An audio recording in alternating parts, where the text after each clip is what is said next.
of the Phantom, including a never-before-heard song. Own the 2-disc special edition of The Phantom of the Opera Tuesday on DVD. Welcome to Roll Credits, a podcast about connections, both in film and in life. I'm Erin. I'm Mandy.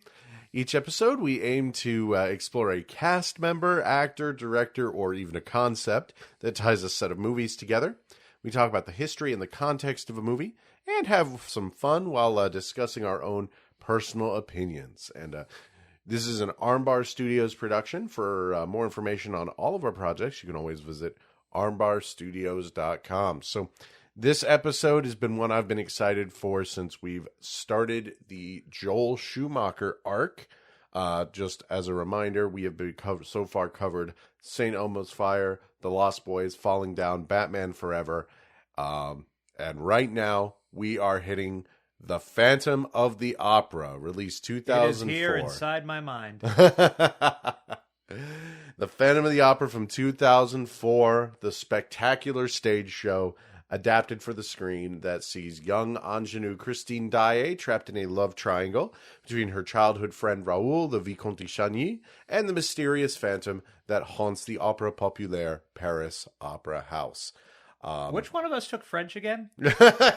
Listen, I knew a little French in middle school. I know a Victor Hugo poem. And I mean, technically, you were closer to that than I was. You were like in England, so yeah. I mean, I didn't run into a lot of French people in England. I'm gonna be honest with you, but I could have. Hypothetically, I could have.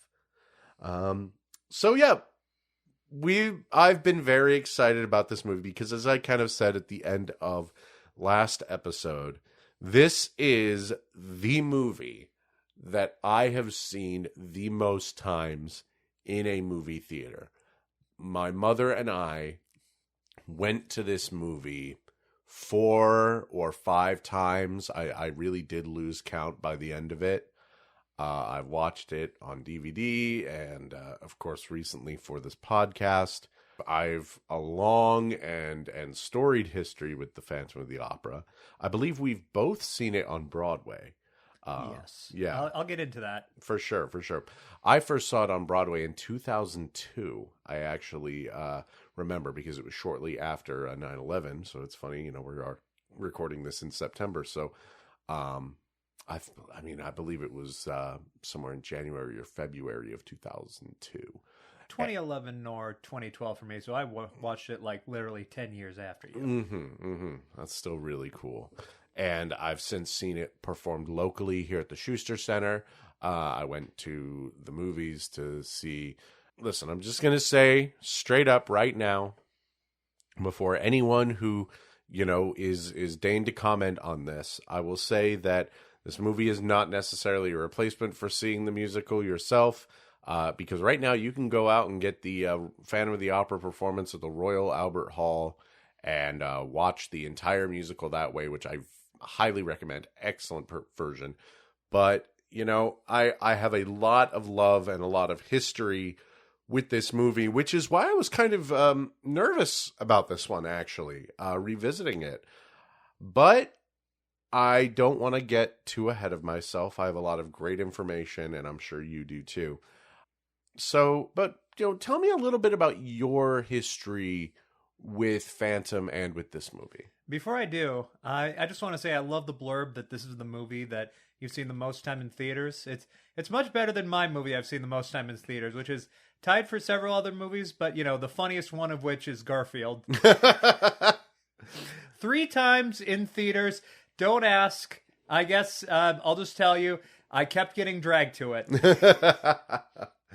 Well, my mother kept going to see Phantom of the Opera, both because we were huge fans and because, and she fully admitted this to me, she thought Gerard Butler was very sexy, and she was right. She was right. That's how I got her to watch 300 on my birthday, on my 17th birthday. So let me tell you the truth about Phantom of the Opera. I don't have an interesting story about how I watched this movie for the first time. I've only seen it once before this podcast, and I think I just watched it on my computer in college. To tell you the truth, I barely remember the movie version. And by the way, I'm pretty sure I acquired it completely legally, by the way. You can be sure of that. Mm-hmm. Now, more interesting, I want to say my experience with Phantom of the Opera was my first vacation after graduating high school. We went to New York City. So I got to see a lot of the big tourist locations, Empire State, of course, Statue of Liberty, and then, we got to pick one Broadway show to see live. I was dead set on Phantom of the Opera, and really, I don't think there was like that many other good choices. I think the only thing I can remember is Addams Family might have been one of them. Yeah, I actually remember what was playing around the same time that I was in New York in 2002. One of them was You're in Town, because I remember seeing the ads for it on the taxis. And I believe another one was The Producers.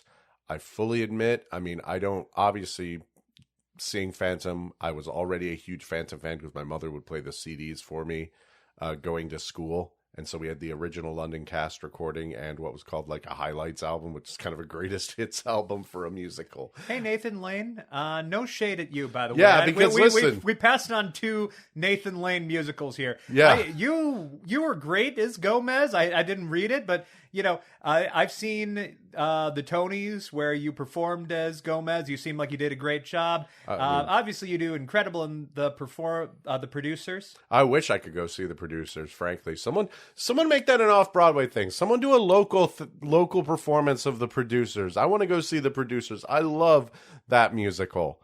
But, that's just kind of how it was. I don't regret it, but I do wish that if I had been just a little bit older and known what I know now, I would have been able to see The Producers on Broadway before it went off. Thinking about how dead set I was on watching Phantom of the Opera, I don't know how it wasn't more obvious that I wasn't straight. Oof. Collar tug. Speaking of people that aren't straight, I want to speak something. We already talked about Nathan Lane. That is true. Okay, before I forget, I meant to bring this up a little bit earlier, but I'm bringing it up now. I want to go back to a point from our last episode where we did Batman Forever because I have found out something really exciting from our friend Hafsa. Shout outs to our friend Hafsa, who, friend of the podcast, friend of us, who wanted to set the record straight on, quote, Bruce Wayne's gay little bat slide. Yes. So you know how in Batman Forever we were talking about how someone must have built the slide from the bank or the HQ all the way to the Batcave? Yes. I have an answer. Apparently in the comics, the Bat family has a resident mechanic named Harold, who is a cute and fun character. He's one of the only people who knows Bruce's identities because he's a little mute old man. And there's a few where he's helped Bruce and Alfred initially set up the cave's hardware while they were starting out and does maintenance on things like the Batmobile when needed. So now we know Harold created the gay little bat slide. Comics fucking rule. Jesus Christ. How wonderful is it that DC has an answer for who built the gay little bat slide?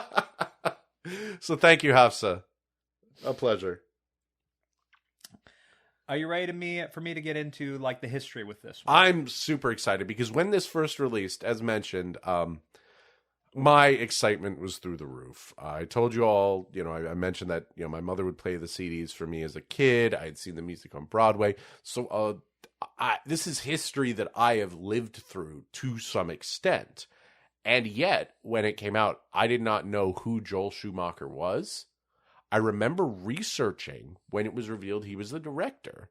And I have this distinct memory, which is super funny looking back, of telling my mother, oh, I hear he makes bad movies, which both meant poor quality and bad as in sleazy, which is really funny because this is 2004. This is falling down the client Batman Forever era Joel Schumacher. But again, I did not know that Joel Schumacher made the Batman movies, and all that. But so basically, we have money. I can bet you any money that somebody either told you or It was online. It was like some random people were article. talking about, oh man, the fucking Batman and Robin guy got Phantom. Jesus I don't even shit. think it was that. I think it was just like, I don't even remember, something about it being spicy.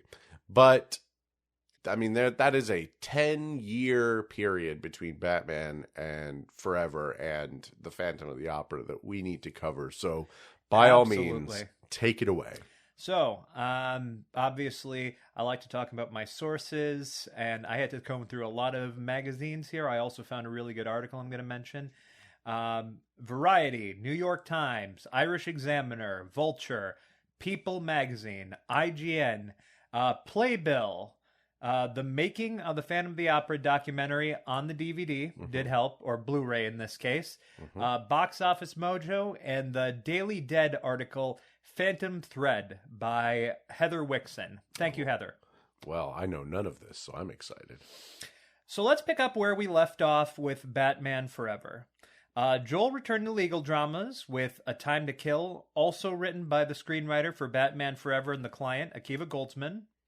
After the string of successes that they had, seemed like these two were set to work with each other for a long time. And then, Akiva worked with him on Batman and Robin in 1997. And as I'm sure you know, it has a reputation now as one of the worst movies ever made. And I think regardless of your actual opinion on it, it is unquestionable that the film was inescapable for the rest of Joel's career.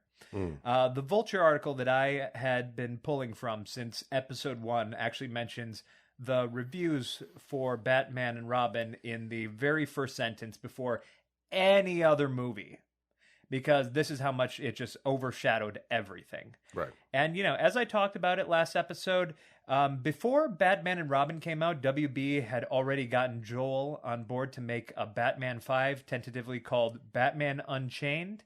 And then when the reviews for Batman and Robin ended up canceling the project, he was basically back to square one with it. Now, when you make a massive flop in Hollywood, there is a chance that could be a career killer. So, I'm happy that, he did continue after this. Go ahead. It's a little funny to think that Batman and Robin flopped as it did when, let's be honest, every portrayal of Poison Ivy is like either taking from it or the animated series from, and it's like, come on, guys. A fun fact, actually, in between the two episodes, Arnold Schwarzenegger took a picture with himself and Uma Thurman and just said the villains are back.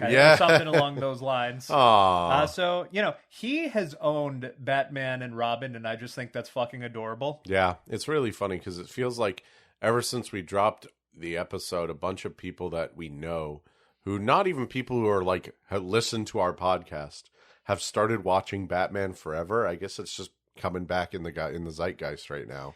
It is actually coming back to theaters very soon. No way. Yeah. Huh.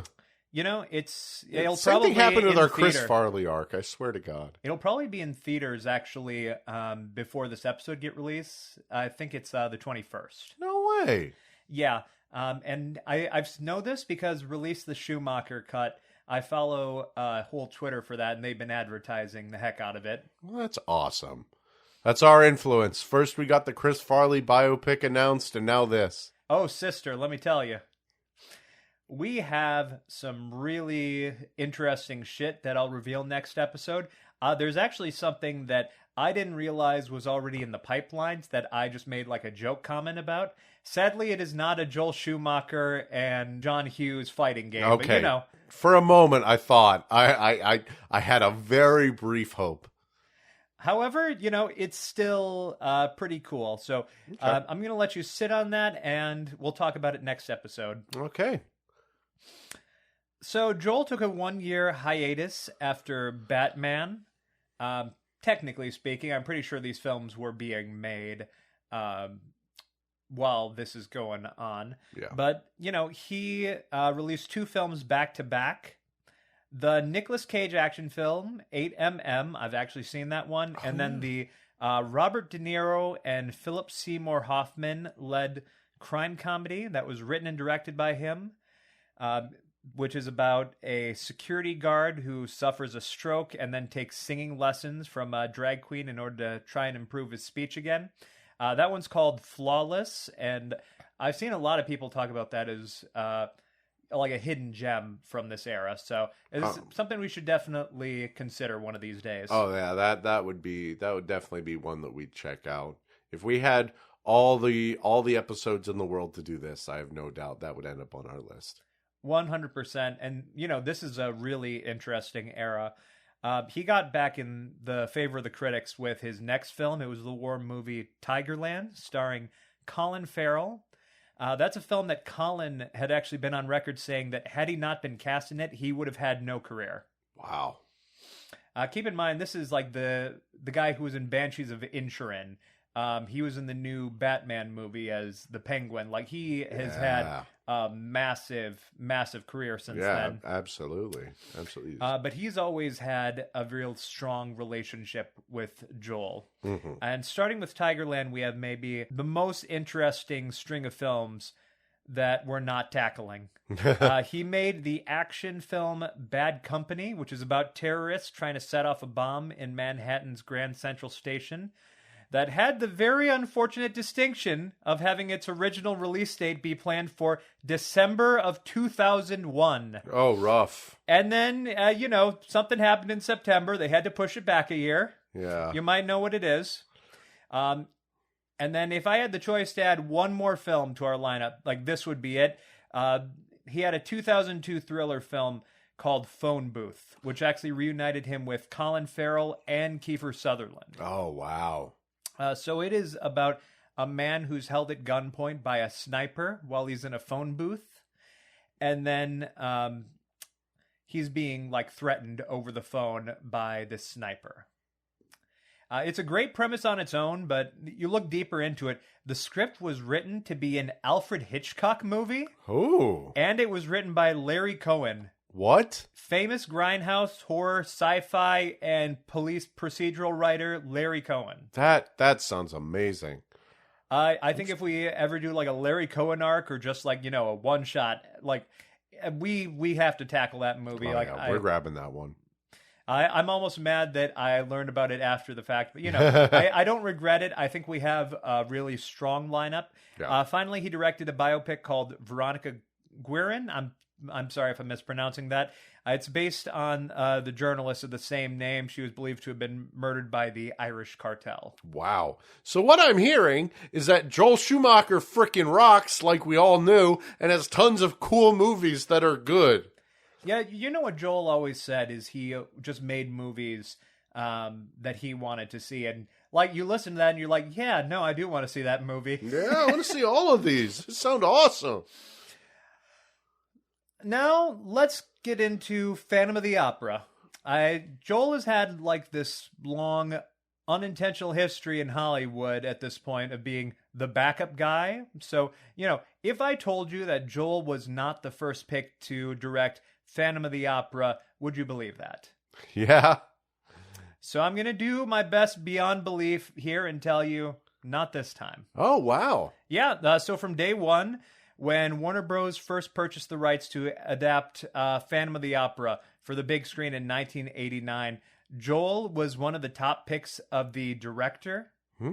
How he was chosen for that, and he managed to hold on to it in spite of the musical's extreme popularity and the distance between 1989 and 2004 when this movie came out, was thanks to one man, composer and creator of the original stage musical, Mr. Andrew Lloyd Webber. Sir, I believe. Sir Andrew Lloyd Webber, my apologies. Now, Andrew was and, still is a legend of Broadway. Mm-hmm. He doesn't always have the best judgment. Yeah, he's a complex figure. I'm not going to go into too much of the backstage. Just, let's talk about the fact he did make Love Never Dies. Still, oof. I think most fans of musicals will agree that when he fires off on all cylinders, his musicals are among the most beloved into the world of theater. On top of Phantom of the Opera, he did Cats, he did Jesus Christ Superstar. Evita. Evita. Starlight Express, which I've seen. He also did Sunset Boulevard, a musical adaptation of a great movie, which I should probably watch at some point. WB actually gave Andrew complete creative control to bring the musical to the big screen. Wow, really? Yeah. Okay. He wanted to pick Joel because he actually saw The Lost Boys, and the way that music was used in that movie impressed Lloyd Webber enough that he wanted to have him direct this movie. Okay. Interesting. Joel entertained meeting with him, but he didn't think he had a real shot with it. He was talking on the documentary. He said he had only about like 4 or 5 films at that point. So he was like, there's no way that I was going to get this because bigger name directors were gunning for the project. But, he met with Andrew, and then Joel got it pretty much immediately afterwards. Nice. Much to his surprise. The project was announced for 1989, and the two met together to write the screenplay for it. Originally, they cast the original actors for The Phantom and Christine, Michael Crawford and Sarah Brightman. They were set to reprise their roles. Oh, very cool. Yeah, those are the ones that I grew up listening to on the original London cast recording.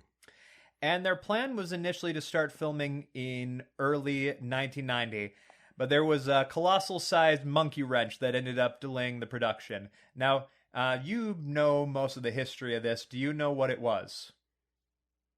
Was it the divorce? It was the divorce. Okay. So Sarah Brightman, the actress who played Christine, she was actually married to Andrew Lloyd Webber at the time. Mm-hmm. But the two had split and got into divorce settlements before they could work on the film.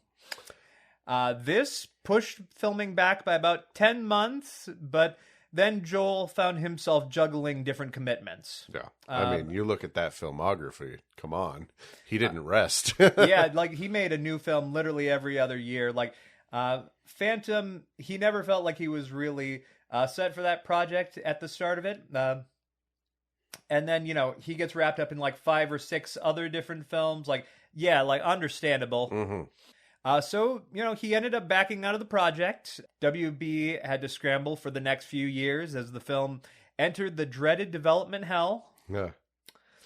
And WB eventually tried to convince him to come back in the late 90s, but he was wrapped up in so many projects, half of which never even saw the light of day.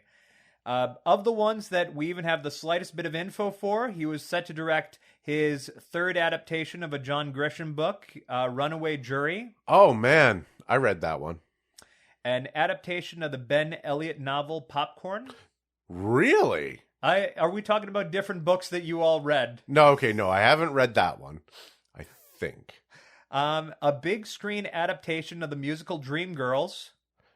I have not seen Dreamgirls. I do remember when it came out, though. Yeah, that was like even after like Phantom. Yeah.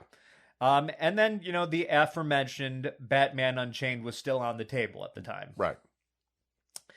By the time that 2002 rolled around, the film had gone nowhere after 12 years, and Joel's workload had significantly slowed down. So he talked with Lloyd Webber, and he agreed to be back on the project. They immediately went back to work with passion for the project.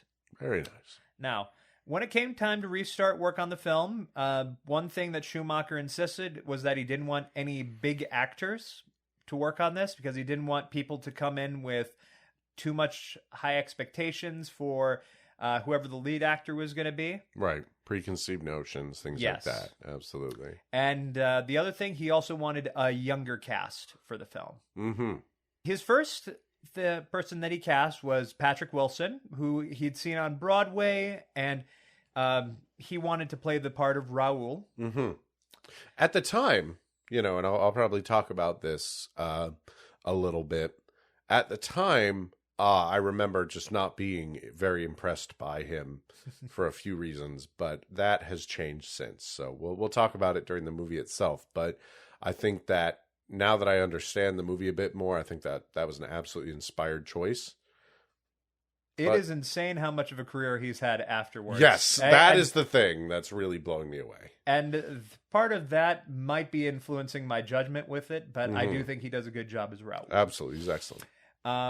Sometime after the two had restarted the project, Hugh Jackman was actually asked to play the part of the Phantom initially, but Hugh had said in an IGN interview that he just wasn't available at the time. Oh, okay. Seems a little crazy considering, Schumacher said don't really use like a big name. And yeah, I mean, the X-Men also, movies were big right around then, right? Yeah, I don't know exactly like the disconnect there, but like this is what I don't know exactly how that happened, but that's just what Hugh says. So Yeah. I'll take his word on it. The choice to cast Gerard Butler, or Jerry, as Joel liked to call him, was Joel's own, and it was initially approved by Andrew at the time. Joel was introduced to Gerard Butler through another vampire movie, ironically, Dracula 2000. He enjoyed Gerard Butler so much in that movie that he sought out Gerard for the part of the Phantom. Okay. Gerard, of course, had no proper vocal training, but he did take it in preparation for the role. He was very passionate about wanting to play the Phantom right. On that topic, by the way, I just want to say I'm very pro theater actors and musicians only for musical movies. Oh, yeah. But, I do sort of have to just roll my eyes at it sometimes when it's a big theatrical movie, unfortunately. Yeah, I mean, it's one of those necessary evils because unless it's like an animated Disney movie, you do have to have somebody to sell tickets. Yeah. Hell, like movie version of the producers had to put Uma Thurman and Will Ferrell in. Yeah, that's true. That's true. I mean, I think people would have went to see it because of Matthew Broderick, but I absolutely guarantee, in fact, I know for a fact that through, Will Ferrell's presence got a lot of people in there. I mean, you have John Travolta in the Hairspray adaptation.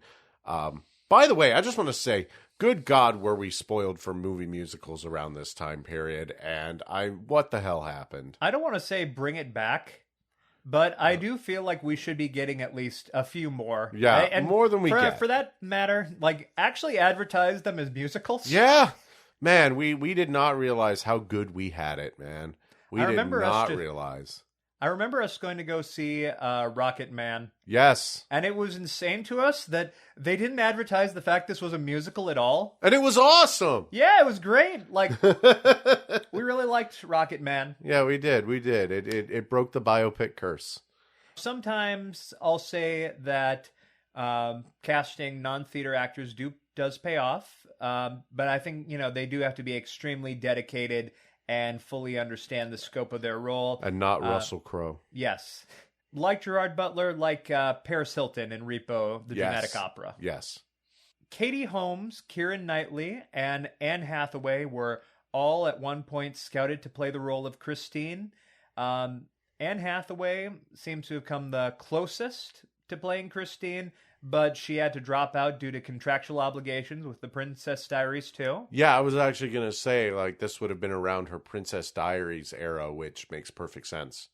Which ultimately meant the role of Christine went to Emmy Rossum, who was actually still just a teenager at the time. Yeah, I believe she was 18. She had been singing on stage since she was literally 7 years old. And, I'd say that she's half the reason that Joel wanted a younger cast, in a sense, because he talked about this story as like a coming-of-age story from the perspective of an innocent Christine, is how he saw it. Yeah, there's a lot that I'd love to discuss that I'm really looking forward to, where I can absolutely see that. I honestly, I don't know if same can be said of everybody. I was extremely impressionable as a teen, so like I get it. Yeah, absolutely. I do think he had ideas, and that's the really cool thing. And something that we'll get into is the fascinating part about watching this again is looking into how Joel interpreted the material and put his stamp on it. And I think he did a fascinating job that I did not appreciate until very recently. Nice change of pace. According to Joel, there was no on-set dirt or drama on this production. He didn't have any for Andrew Lloyd Webber either. I couldn't really find anything on test screenings for this movie either. I will say it is interesting to me. It does look like how this was made. The entire film was actually shot on only 8 sound stages. Oh, okay. Wow, really? Yeah, you will not be able to location scout this one. Oh, wow. That is unbelievable. I'm sure you'll get into it, but when the film had dropped, reviews for it were mixed. If nothing else, Lloyd Webber himself enjoyed the final product. Mm-hmm. It's not entirely unbiased, I would say. Joel did mention that this was the one film adaptation of Andrew's work that he was mostly involved in. So Joel had him constantly by his side and working with the crew. Andrew's direct quote was, "The film looks and sounds fabulous, and I think it's an extraordinary fine document of the stage show. While it doesn't deviate much from the stage material, the film has given it an even deeper emotional center. It's not based on the theater visually or direction-wise, but it's still got the exact same essence, and that's all I could have ever hoped for." I love that. And, absolutely, because just coming from my perspective as a kid, there was no real good way to truly experience the stage show when this movie came out if you weren't able to catch production of it. There was one production of it. I think it was the 10th anniversary DVD and tape that my mother had, but I don't know. It never really had everything that it needed. I think it was also a little truncated. Obviously, the original London cast recording had whole sections of the musical cut out, so it wasn't even the whole thing on CD. And this movie is also truncated, and has sections removed. But at the same time, if you wanted something that made you feel the way the musical made you feel, it was pretty much your best bet. Absolutely. Yeah, no, I think that this is one of those films that has aged better due to time now that, there is a full recording of the musical now. Agreed. But I can understand probably half the negative reviews at the time is, why isn't this exactly like the music? And you know what? I can't say that they were entirely unjustified at the time, but I have a lot of opinions. I'm happy to get into them. I guess my last real note on this. So Andrew Lloyd Webber did actually have some criticism a little bit later on. It was not even necessarily in the film itself, more or less just the casting. The one thing he felt is that they should have picked an older actor than Gerard Butler to play the role of the Phantom. But that's really the most negative thing that I've seen him say. I also, got to be honest, I don't really agree that much. Oh, no. Oh, my God. I love Gerard Butler's Phantom. I'm sorry. I don't care who knows this. That man did things to me that I will never forget. I loved him. Still love him. Will always love him. And I actually have really strong opinions after the rewatch. I'm sorry, Andrew. You're wrong. Sorry, buddy. This is no longer your movie. This is mine now. So, you mentioned the reviews. Yes. Shall I get into them? Absolutely. All right. Well, obviously, this was a 2004 movie, and I was not able to find any clips of what would have been Ebert and Roper at the time. So what I did was I dived into Roger Ebert's text review, though first I do want to bring up one from Owen Gleiberman of Entertainment Weekly, where, you talk about Batman and Robin following Joel 10 years down the line, how even his review said, quote, "The man who put nipples on the bat suit," to paraphrase it, basically criticizing the movie for, how could the guy who put nipples on the bat suit stage the musical so chastely, and it's okay, man, it's all about those damn bat nipples, huh? This is 10 years ago, but get over it. But anyway, so Ebert's review is hilarious. It is Tell me. unbelievable. frankly. I could not believe what I was reading. This man hates Phantom of the Opera. What? He fucking hated the musical.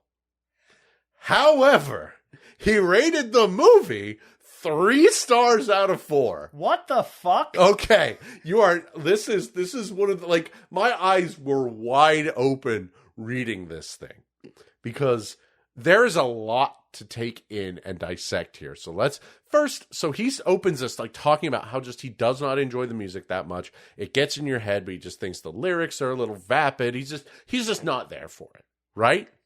This is one of the few reviews on Roger Ebert's website where the headline was actually surviving, because I believe this would have been around the time that he was online, instead of it just being reproductions of his classic newspaper reviews.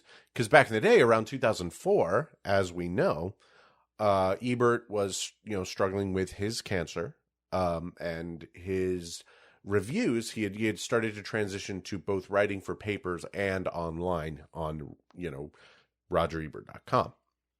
So this actually does have the original headline, which is Phantom merits a look, but don't bother listening.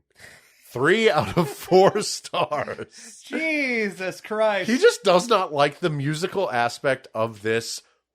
But let me just quote some things here that I found fascinating. And this justifies this entire segment of us like tracking these reviews and contemporary opinions of these movies. Like this and how Batman Forever's episode went, I am delighted. Schumacher has bravely taken aboard this dreck and made of it a movie I am pleased to have seen. To have seen, that is, as opposed to have heard. I concede that Emmy, who is only 18 and sings her own songs and carries the show, is a phenomenal talent, and I wish her all the best, starting with better material. What an Eliza Doolittle she might make. But the songs are dirges or show lounge retreads. The dialogue laboriously makes its archaic points. And meanwhile, the movie looks simply sensational. Schumacher knows more about making a movie than the material deserves, and he simply goes off on his own, bringing greatness to his department and leaving the material to fend for itself. He has a sure sense for the macabre, going back to his 1987 teenage vampire movie The Lost Boys, and certainly including his Flatliners, about the medical students who induced technical death. His Batman Forever was the best of the Batman movies, not least because of its sets. Here, working with production designer Anthony Pratt and art director John Fenner, set director Celia Bobak, and costume designer Alexandra Byrne, he creates a film so visually resonant you want to float in it. I love the look of this film. I admire the cellars and dungeons and Styx-like sewer with its funereal gondola and the sensational masked ball, and I was impressed by the rooftop scenes with Paris as a backdrop in the snow. The scarlet of the Phantom's cape acts like a bloodstain against the monochrome cityscape and Christine's pale skin, and she rises to an occasion her rival lovers have not earned. She responds to more genuine tragedy than the film provides for her. She has feelings her character must generate from within, and she is emotionally tortured and romantically torn. This has been, I realize, a nutty review. I'm recommending a movie that I do not seem to like very much, but part of the pleasure of movie-going is pure spectacle, of sitting there and looking at great stuff and knowing that it looks terrific. There wasn't much that Schumacher could have done with the story or the music he was handed, but in the areas over which he held sway, he has triumphed. This is such a fabulous production that by adding better songs, it could have been great. Holy fucking shit! Right? We have spent this entire arc talking about how they don't give Schumacher his credit, and then I guess Ebert in 2004 hates Phantom of the Opera so much he's like, fuck this, everything Schumacher has ever done is awesome.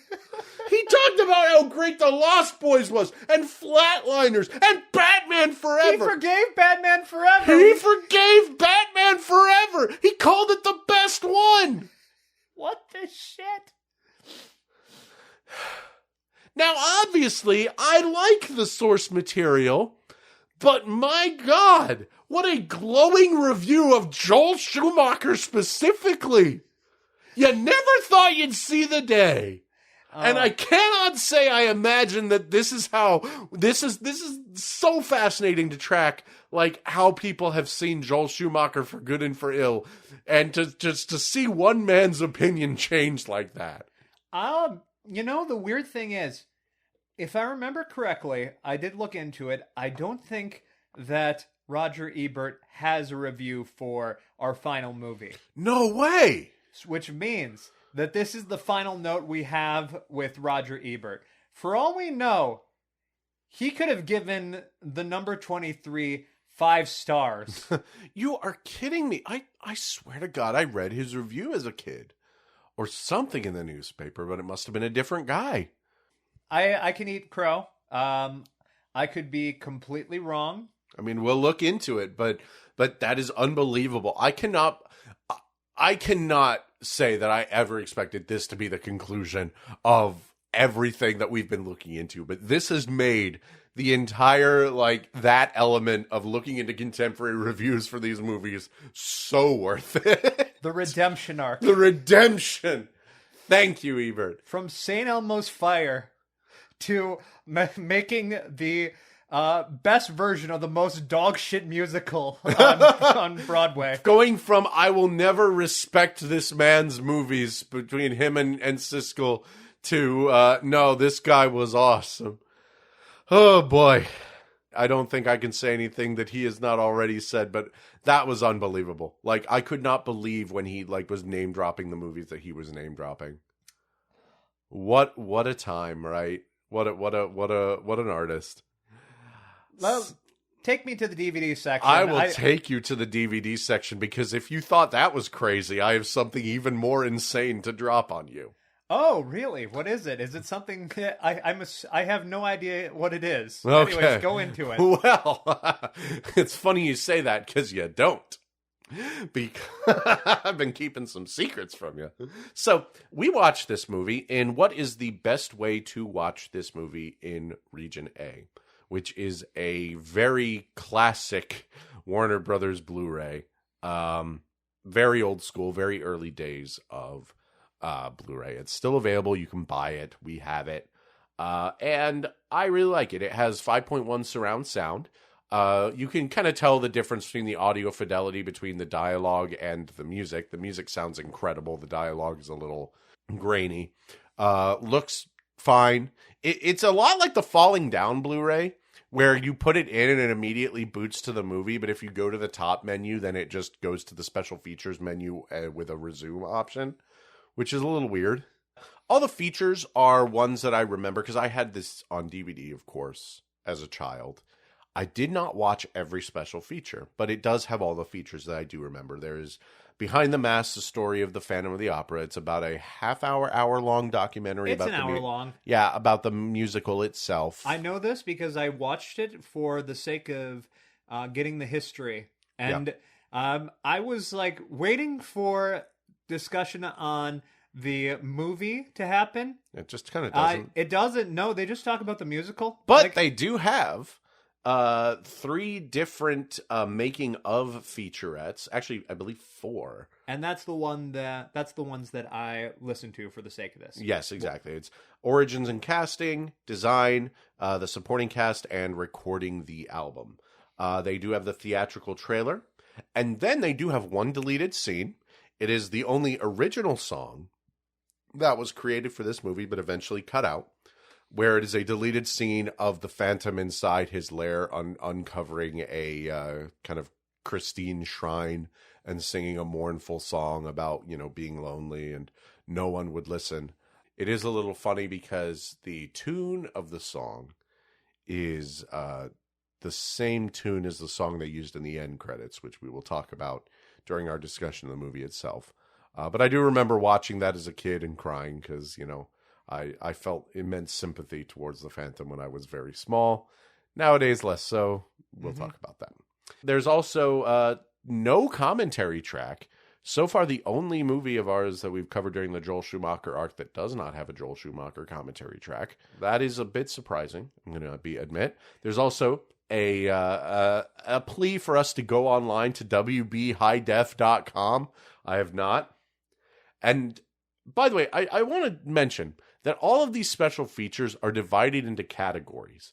Behind the story has all those history and making of featurettes. Trailers has the theatrical trailer. Additional footage has the original song. Online has the plea.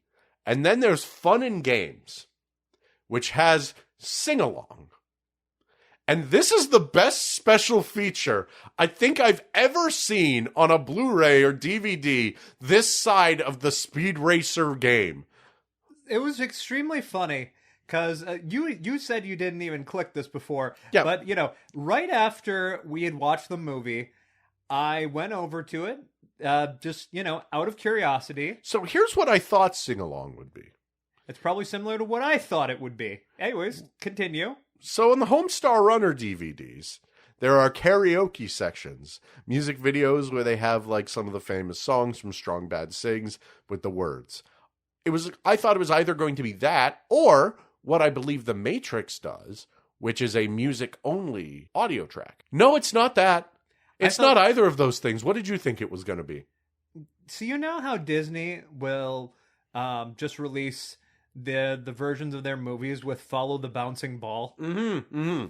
Like, that's literally just what I thought it would be. Let's just have the songs from Phantom, in order. Yeah. And we'll follow the bouncing ball here so that if you're just a hardcore fan, then you'll be able to just, sing along with the characters. Yeah. Isn't this wonderful?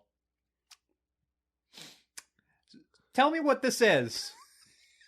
It seems to be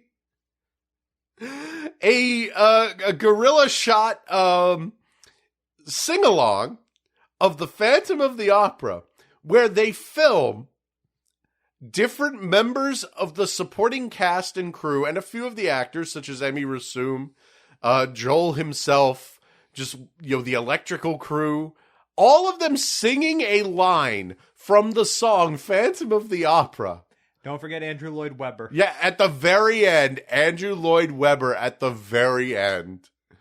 It is incredible. The electric crew is like messing with the lights during their little video clip.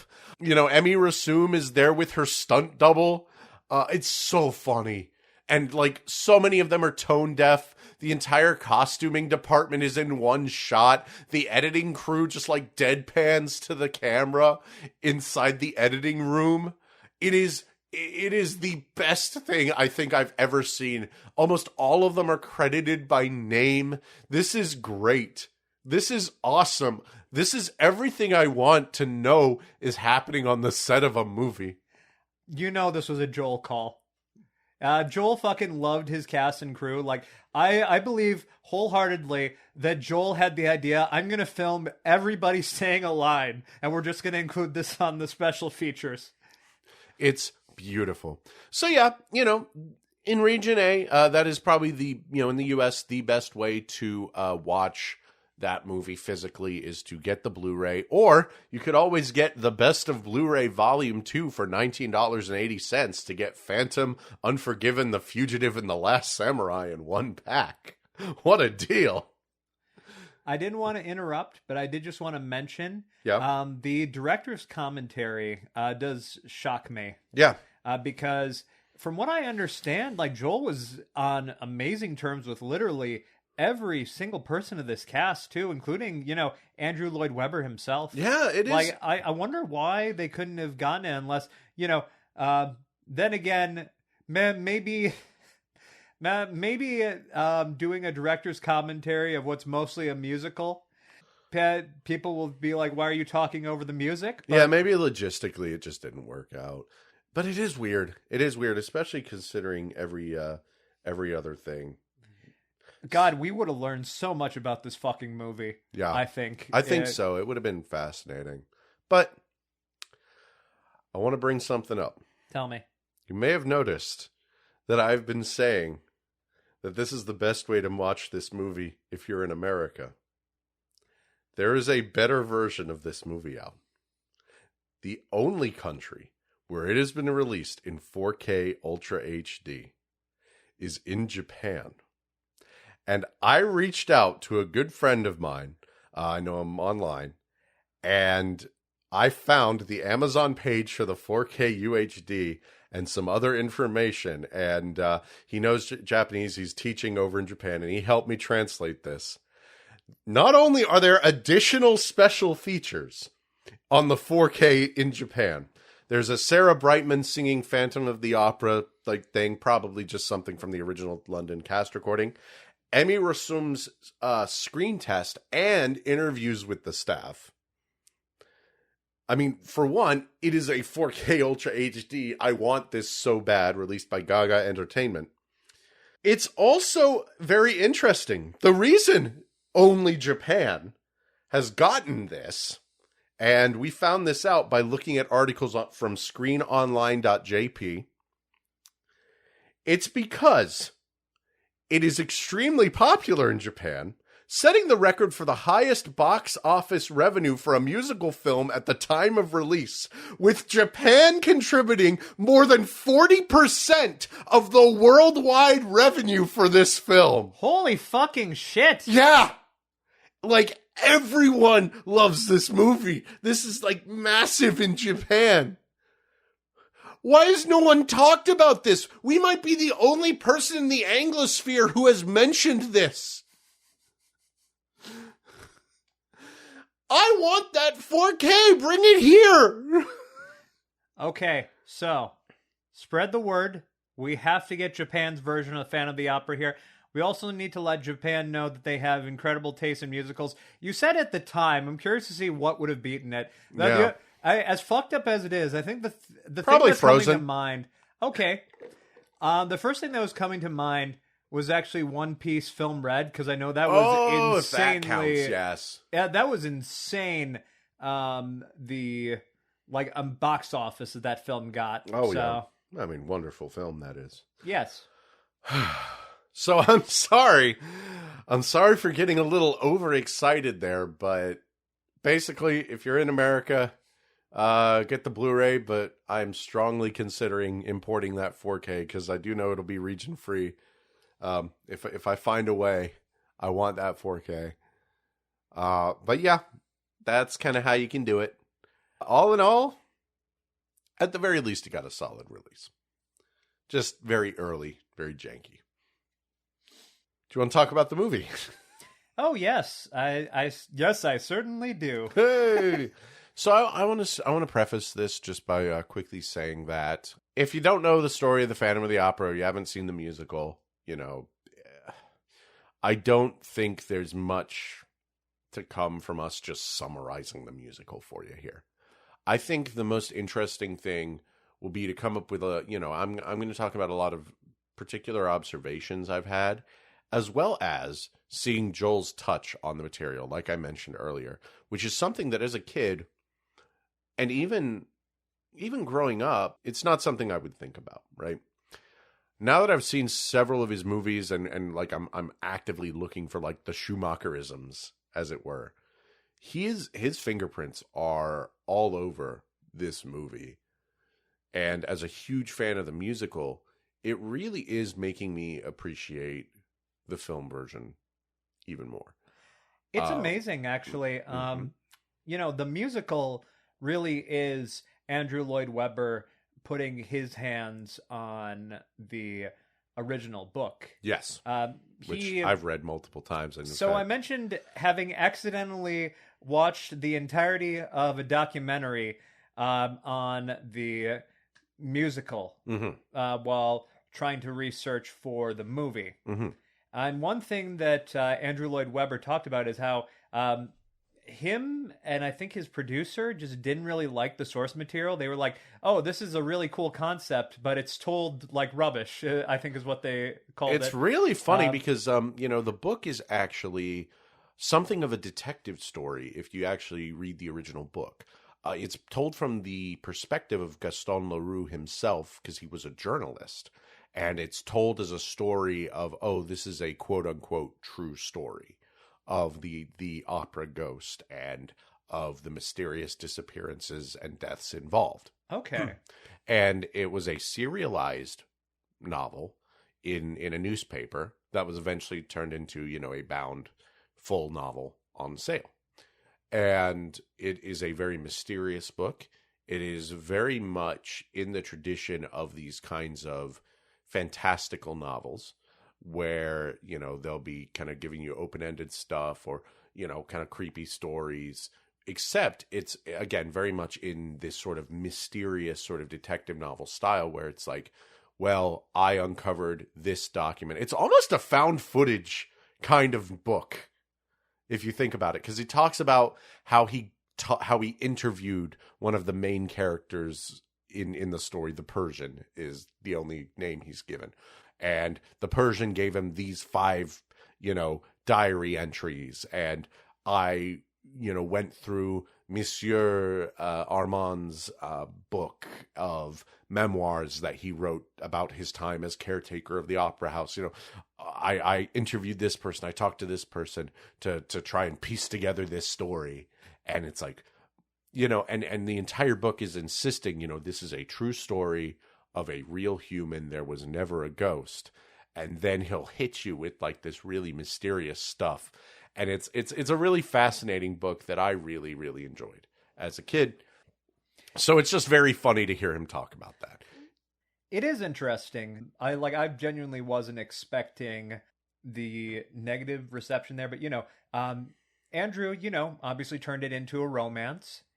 And then I'd say Joel took not the book, well, partly the book, we'll get into it, but the musical, and he turned it into a fantasy, like a romantic fantasy. Yes, absolutely. That was the thing that really struck me when rewatching this movie was this is a romance novel.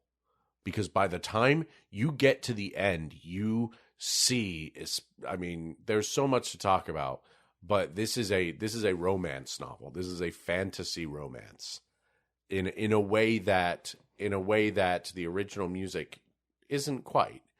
And I think that's fascinating. Like, it is such a unique interpretation of, and it's an interpretation of an interpretation.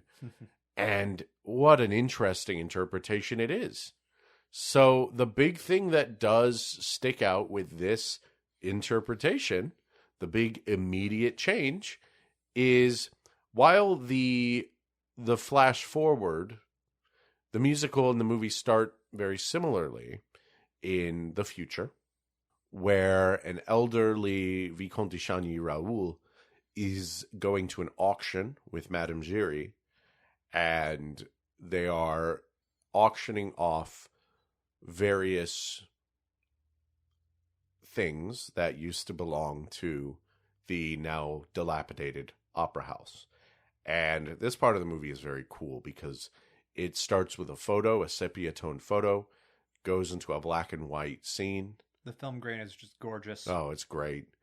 And I can quote the entire auction scene more or less verbatim because of how many times I listened to that, both in the car and watching the movie. So they can't really do black and white on the stage, if I remember correctly. There wasn't anything kind of like similar to that. No. But the way that this movie interprets the future and the past is all in bright color. Yeah. While the current day or future, near future, is in classic black and white, kind of resembles maybe the black and white that was the original 1920s Phantom of the Opera movie. Yes. And, you know, maybe that's backwards from most people.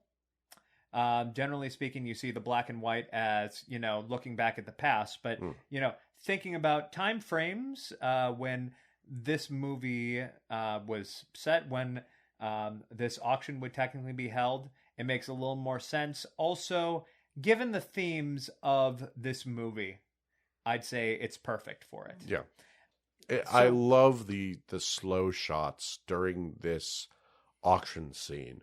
And this kind of shows you what the movie can do that the musical could not.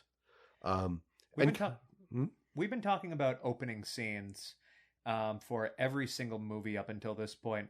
There's candle burning to really start us out. But then, we have this transition to the auction house. Kind of reminded me almost a little bit of the way they cut from the ocean to the pier for the Lost Boys. Right. And I think it's that it's like that, what they did with, I can't believe I'm making this comparison. Final Fantasy 15. There was the whole, I remember when they were talking about making Final Fantasy 15, they talked about how there was a slow reveal, piece by piece, as they start to show you the more futuristic elements of the story. And to me, I think that's what Joel is really doing, is he is starting off on the floor and then taking you to what is the big spectacle, like slowly, so that you can appreciate it. Absolutely, because when you enter, he's taking the viewer on a journey from the streets into the opera house that the rest of the musical is going to take place in, or the rest of the movie is going to take place in. And when you go, there are so many just slow shots of the balconies covered in cobwebs, of dust, of, once grand statues, once grand reliefs. The boxes for the audience that have been like very clearly disused, burned, and he's showing you this world as the auction goes on. There's the overhead shot of the auction where Raoul and Madame Giry and then a few others are in front of the auctioneer as he's, offering things that they found in the catacombs. For example, the figure of a monkey in Persian robes playing the cymbals. And that is actually a reference to the book. It is in the musical itself. The opening scene, dialogue-wise, is unchanged. But it is a reference to the character of the Persian from the original novel. And that's always something that I've enjoyed. So, yeah. Older Raoul, can we just talk? Like, man, he is excellent in every single scene he has. Jesus Christ. You want to talk about a sad, sad old man. I fucking love Patrick Wilson as Raoul, I can't lie. Both playing the young version and also the old version. He played the old version? Didn't he? I don't know. He looked like he was kind of the same guy, just, in heavy makeup. But oh, wow. Either way, like, I look at the younger Raoul, I'm just like giddy because I'm like, oh my God, hi, Ed Warren, I love you. Yeah, it is really funny because, he just disappears into that role, which is kind of incredible. So as the chandelier is turned on and then raised, I remember this is the big moment that kind of starts the musical. Yes. In a sense. And the way they represent it and the transition back to the old times, color begins to fill the screen. Slowly this place that is now just completely covered in cobwebs and dust just has life. It's extremely vibrant. The dust is getting blown away. The candles are erupting into flame. The chandelier raises up back to where it was before it fell. The opera populaire is probably better realized here than any other adaptation that I've ever seen. I will say, you haven't seen the 80s version. That one is really good when it comes to costume and set design. But there's no real comparison here, especially with how much they're able to show, how active it is. It is fucking gorgeous. Oh, that is the big thing that really struck me, was how much it focused on stagehands and people running around and backup dancers and chorus girls. Like, this is a world in this opera house. You realize, like, this is not just about the people who are on stage. This is a living, breathing world that requires an entire staff of people to keep this place running. And it goes into the rafters. It takes you up every winding staircase. It shows you every level of the opera house in this scene as the music is just blaring at you, which is awesome. And it's such an interesting thing that, for Joel to kind of focus on. We've talked about how great he is at these like big crowd scenes, and he hits you with one immediately. And I love it. I love the chatter. I love the people just kind of scurrying around. It's very, very, very cool. One thing that Joel was always really good at, on top of, set design, which that's immediate. Shout out to all the shots of the different statues. I'm like, yep, Joel was here. But also, costumes. It's extremely hard to do something new with the Phantom of the Opera costumes because, one, you have to pay tribute to the musical. You have to do kind of their costumes. Mm-hmm. But if there's one thing that he really goes over the top at with, it's the opera being done, Hannibal. Mm-hmm. It feels like every single costume is, I don't know, bigger than it is in the musical. Oh yeah, like the big hats, the face paint is the big thing that gets me with Ubaldo Piangi and sort of that really heavy makeup. And Carlotta, of course, being Minnie Driver in her huge hat. By the way, I know that this is more a question on the musical and less of the movie. Hannibal was invented for this musical, I believe, because I know, most adaptations I've seen, the musical that they're doing at the start is actually Faust. Yes, in the novel it is Faust, and that was an intentional decision by Gaston Leroux. Okay. Makes perfect sense. And, I remember even Phantom of the Paradise, which is kind of like sort of a half adaptation of Phantom of the Opera, even used that. And to great effect, too. Yeah. Whereas in the musical and in not just this movie, but in the musical in general, it is Hannibal and later Don Juan Triumphant, which I do believe are both invented for the show. Is there any actors that immediately struck you once we got to this part of the movie as absolutely fantastic at their job? Absolutely fantastic as their job. Well, I'll say this: Minnie Driver as La Carlotta is the perfect diva. It is really funny. I do know that she had Margaret Priest as her vocal double, or her singing voice. She was only there to be the actor. It's funny because Minnie Driver can sing. She just can't sing opera. So they got an opera singer to kind of dub over her singing. But her physical acting is hysterical. And that's something that really kind of did strike me with... I'm not saying that the musical is not in any way funny. Notes is still a hilarious song and prima donna, no matter who's doing it.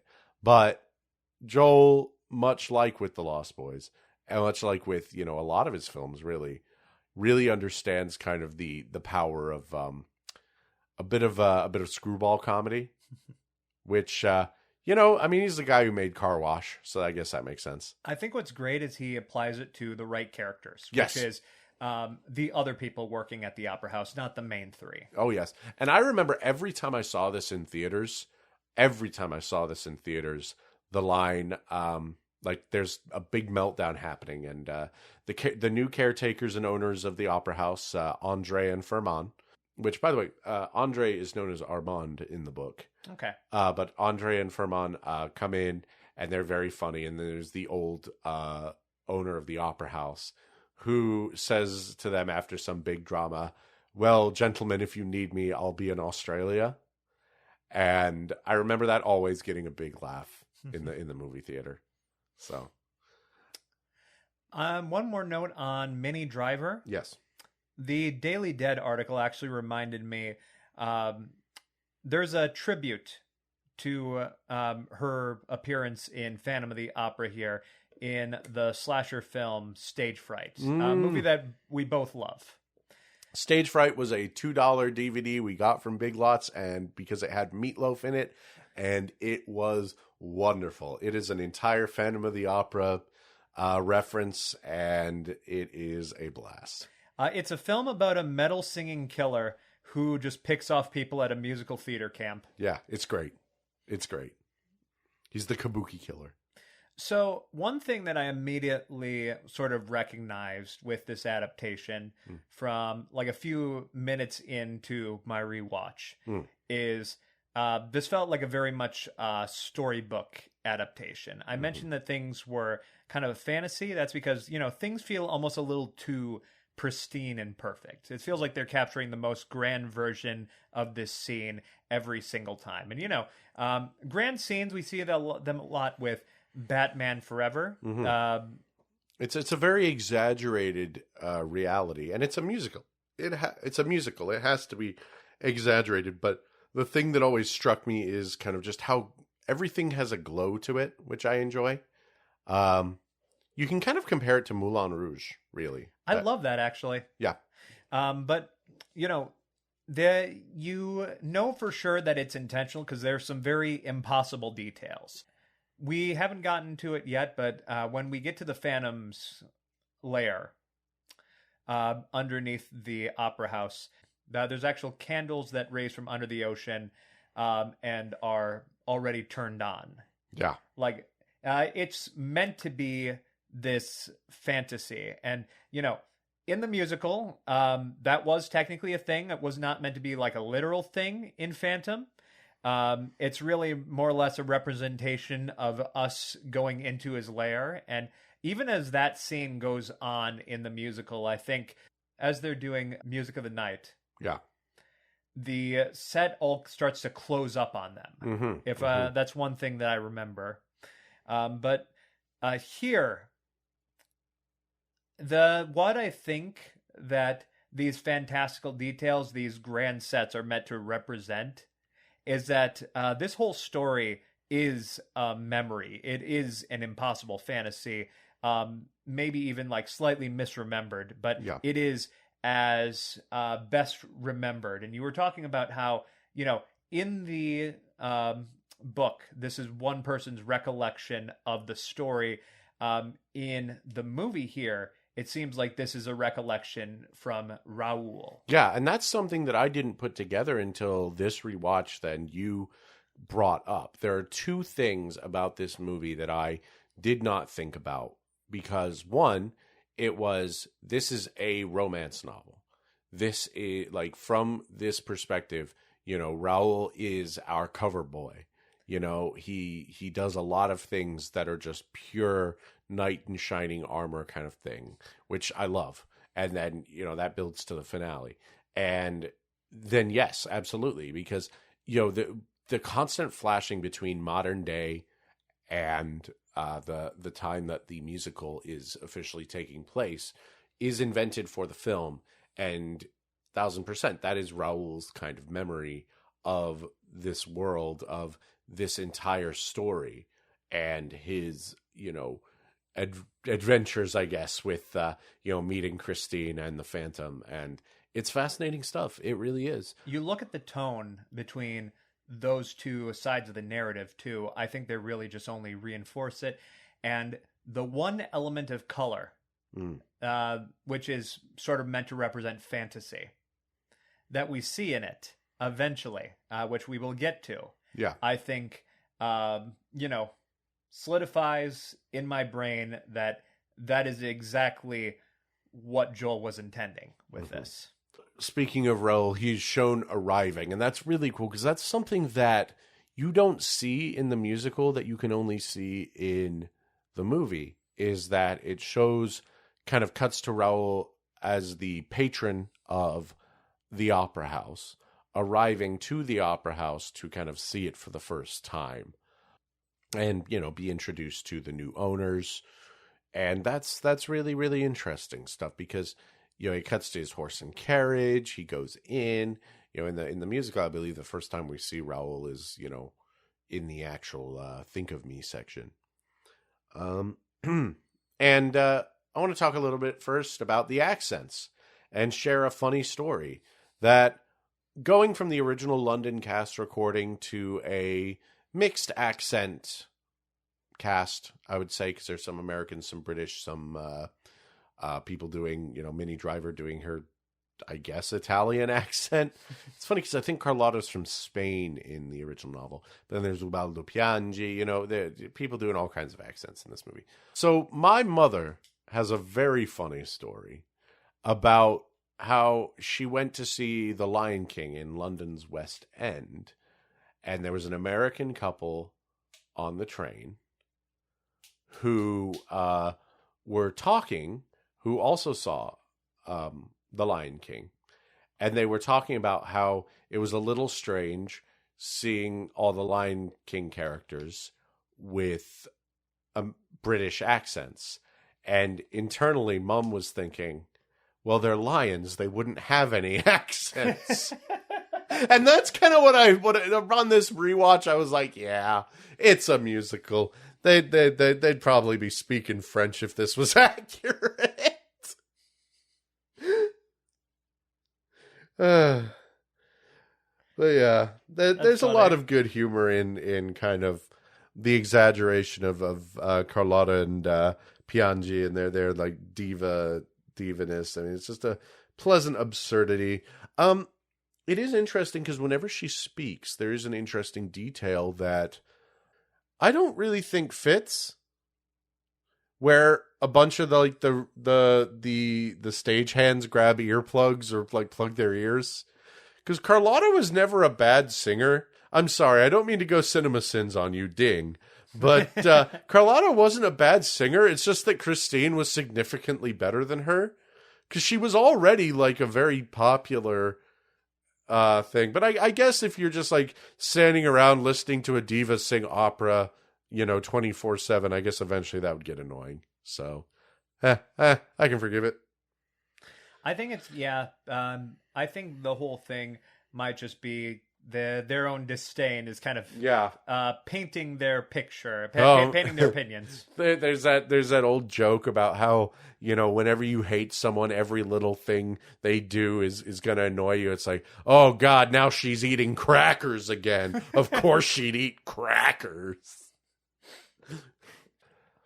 So one thing I've always really loved is the transition between the rehearsal where Christine sings, because the Christine gets the part of kind of the leading lady for the song Think of Me as the lead soprano, because Carlotta storms off after a piece of curtain falls on her while she's mid-song during rehearsal.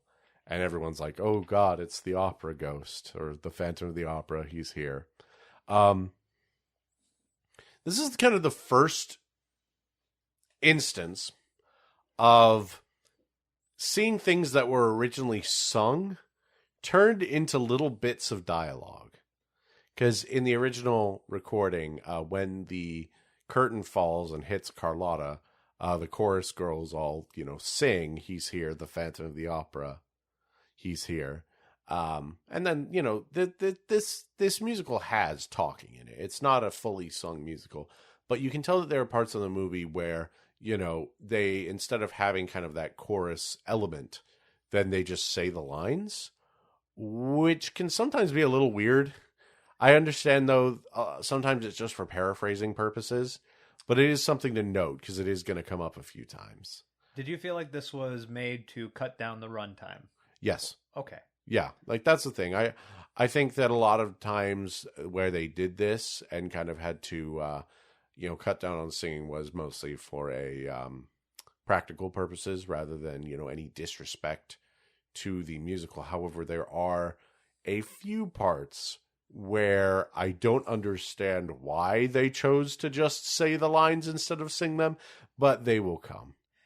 I have an insane fact for you. Mm-hmm. So,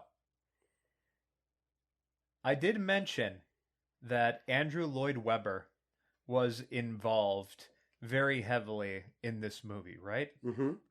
There's at least one major change that Andrew Lloyd Webber himself suggested. Yeah. We will get to it. However, the thing is, Andrew Lloyd Webber was basically looking over Joel's shoulder this entire time. So any kind of change, as insane as it might sound, is literally a change that Andrew himself might have made. I want to shout out something freaking awesome in this part. Sorry to sound like Peter Griffin for a moment, but during Think of Me, it's this big show-stopping number, and as Christine and Emmy is amazing in this movie. Oh, she does an incredible job. I mean, as Christine. her best parts are yet to come, but when she's like belting it out and it spins down, the camera goes down, shows the orchestra pit from above, goes through a crack in the wall, like goes through a grating, goes through a crack in the floor, and from above you see the Phantom like just listening to the performance. What a cool scene that is. I loved that. I did love that. Him just in the catacombs. It's a dizzying, like really, really cool scene. Yeah. So I think we should talk about the Phantom, shouldn't we? Yes, I think so. Because Gerard Butler gets a lot of shit, and they're all wrong. I fucking adore Gerard Butler's voice. Oh my god! Maybe his singing voice itself isn't perfect, but oh my god, he is insanely sexy. Oh my god! And his voice, Jesus Christ, like yeah.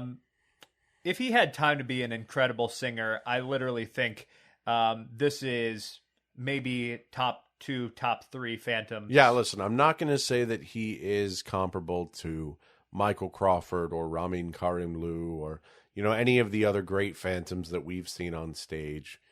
But there's just something so sultry and powerful about this Phantom, and I love, love, love his voice.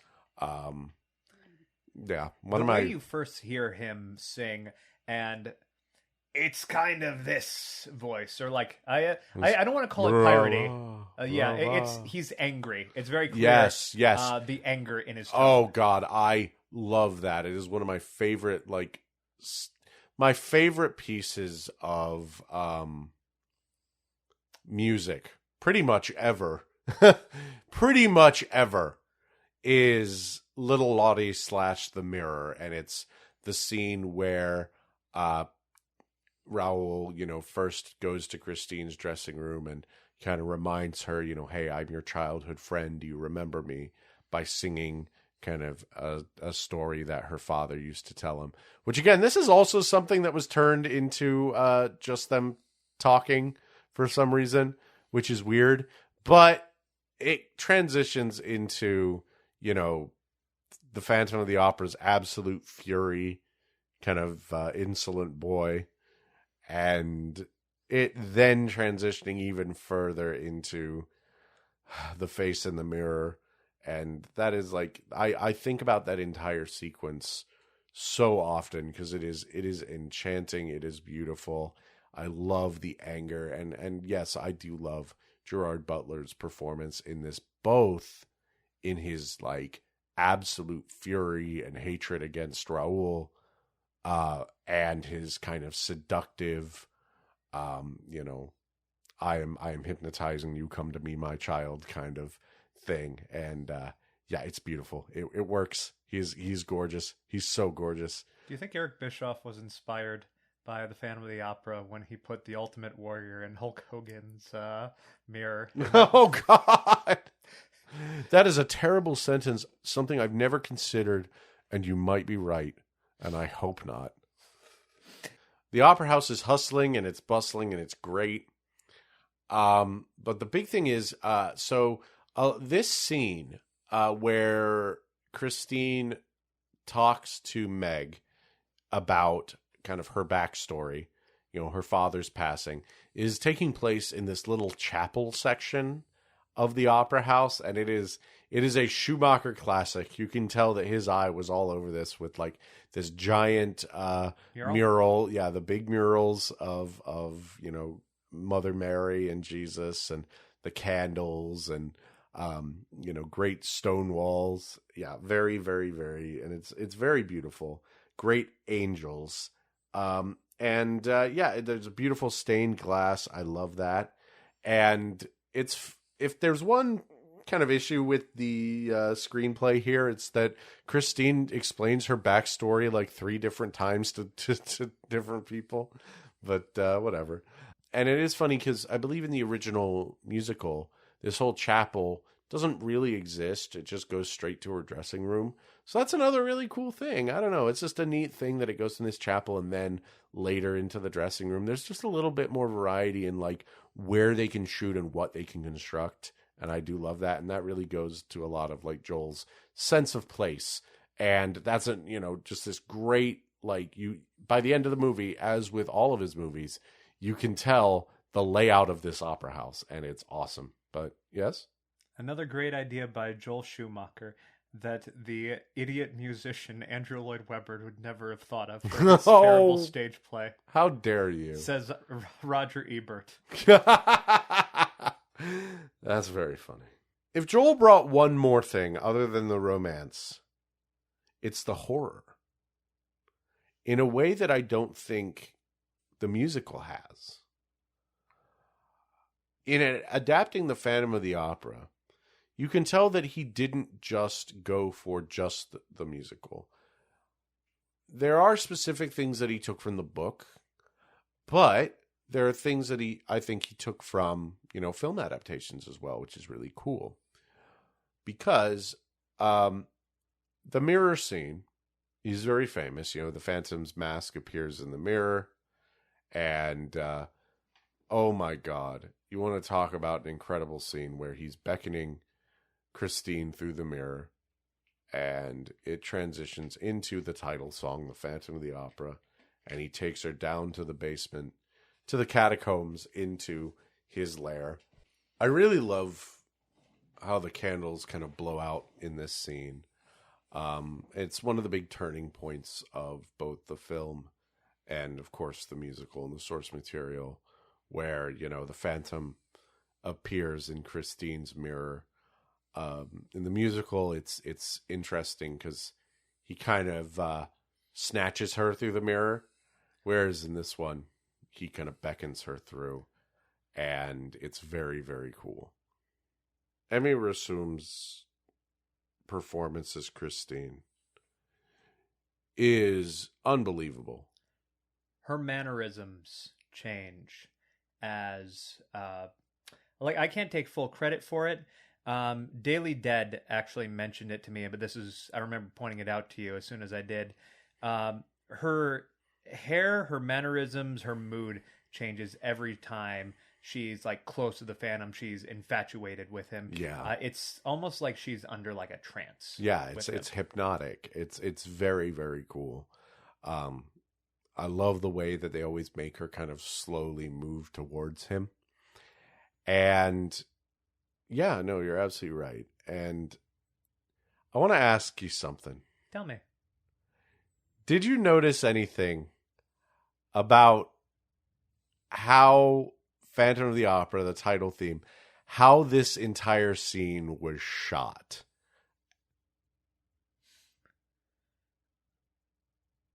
Because was it a Dutch angle? There were some Dutch angles, but no, what I mean is, one, it's really cool that he's, walking with her through down to the catacombs, and it's dreamlike and it's beautiful. I love that. And it is, the song is incredible, of course.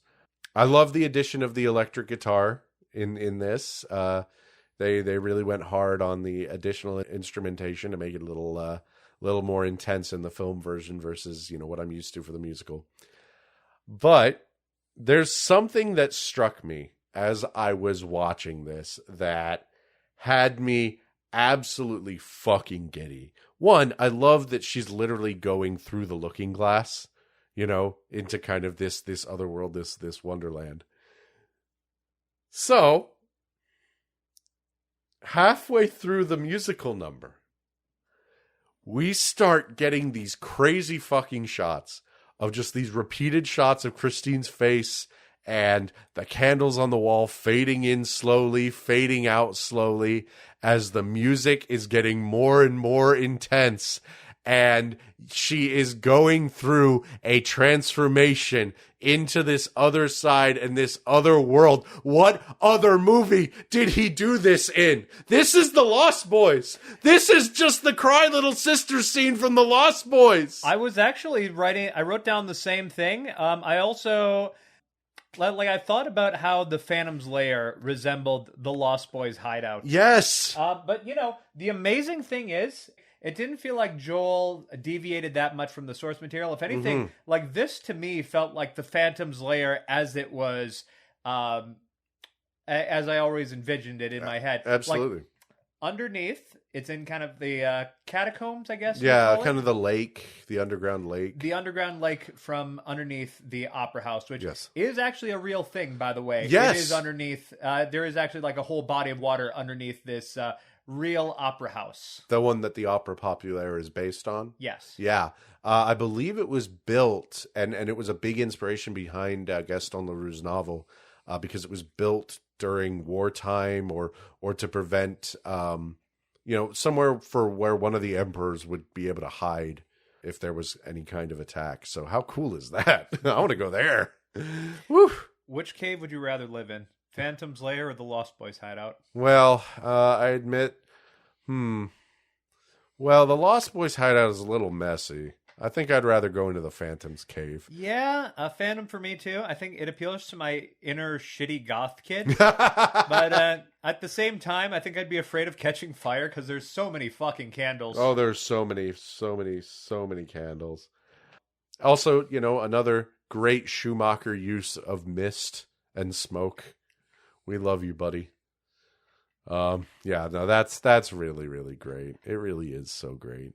But yeah, it was blowing my mind because as queer people, Jack Halberstam also often talks about how there are elements where we are expected to kind of use the heterosexual experience to explore our own experience and kind of use those kinds of signifiers to explore the queer experience, whereas queer theory is like looking at things through, the homo lens. I can't remember the exact term, but it's like a hetero lens versus a homosexual lens. But this is so fascinating to me that this very clear, like, darker sort of romantic scene of someone kind of falling head over heels and getting deeper and deeper is shot in the exact same way as Michael drinking the blood from the Lost Boys. Like, it's exactly the same. These are the same, like, signifiers. Joel is dropping on us, like, these same images, 20, 30 years apart from each other and saying, look at me. Look at what I'm showing you. And, buddy, I am picking it up. So... yeah, it's cool. I loved this whole sequence here. God, yes. I remember this was one of the bigger scenes. The eventual reveal in the musical, they treat it with such class. It's so fucking well done. I know it's also, the part where the candles rise from the lake. I remember. That's one of the things that, the film gets criticized for is like, well, that's not realistic. Obviously, I've explained it now, but yeah, like that's not the point. You're not looking for realism here. This is a book cover. This is like you are thinking of like what is the ideal like mystical scenario here. Music of the Night, fucking one of my favorite tracks in all of Phantom. I remember crying when I heard it for the first time. It is so fucking hypnotic. Oh, it's beautiful. There's one track I'm glad that Butler just completely nailed. It's all the last couple of songs that he's contributed to up to this one. Oh, yeah. And he fucking kills it with his performance. It's really just a trio of songs that he absolutely needed to perfectly nail. If he nailed any of them, it was those three, and he perfectly does it. Like, he goes through all these different moods, and he goes through just sort of. I love his movements in this one, as he's like holding Christine, and she's very clearly kind of falling under his spell. And there's a little moment where he like grips her chin as he says the line, "Turn your face away." and actually turns her away from the mirrors in the background as the camera is like showing you that. It's cool. It's really cool. So it's funny that we're doing Phantom of the Opera. Obviously, October's around the corner. I've been looking a lot into horror-related stuff. One of the things I found is actually an article that was talking about how the original Phantom of the Opera is a lot like Creature from the Black Lagoon. And there are stories that appealed to people because it has kind of like a feminist touch to it in a sense. Right. There's kind of a female protagonist. Mm-hmm. The monster is directly opposing the other people, not necessarily her. Right. But she is kind of an object of affection. Right. And I think there's something very interesting in that. The people who see themselves in the Phantom, which, the Phantom isn't exactly the kind of person to look up to here. He's an interesting character. He is such a fucking drama queen. Oh, yeah. And I loved that. Constantly sends letters with his fucking skull stamp. Oh, God. Absolutely hilarious. But... and just demands like a whole bunch of money Yeah. as he lives underneath the opera house. But also, like, the creature itself. I mean, you looked at how Guillermo del Toro felt just incredibly bad for the monster. Kind of saw himself in his place. I do think that these characters have such vulnerability to them. You're absolutely that is right. absolutely fascinating. Mm-hmm. Absolutely. And, as a kid, I did not like Raoul. I was so on board with the Phantom, and not in like Christine should choose the Phantom. That's not how I felt. I just felt really, really sympathetic towards him, because I do feel that his sort of outcast and outsider nature really resonated with me as kind of my own outsider kid, who was a piano player and sort of a drama queen in my own way. I think there is something there, especially with the book goes into more detail, which is interesting, of like, his whole backstory and who he is. And I think that there is kind of a sympathetic element there. On a side note, it is incredible how Patrick Wilson and Gerard Butler, they really do disappear into their roles. Patrick Wilson especially, it's like, yes, he played Ed Warren, and we love The Conjuring too. But man, I don't know. He's still unrecognizable in this movie to me, watching it all over again. Like, I don't think, oh, that's Ed Warren. It's not like Rob Lowe in St. Elmo's Fire, where I'm like, yep, that's Rob Lowe. I had to constantly like remind myself, wait, that is Patrick Wilson. How about that?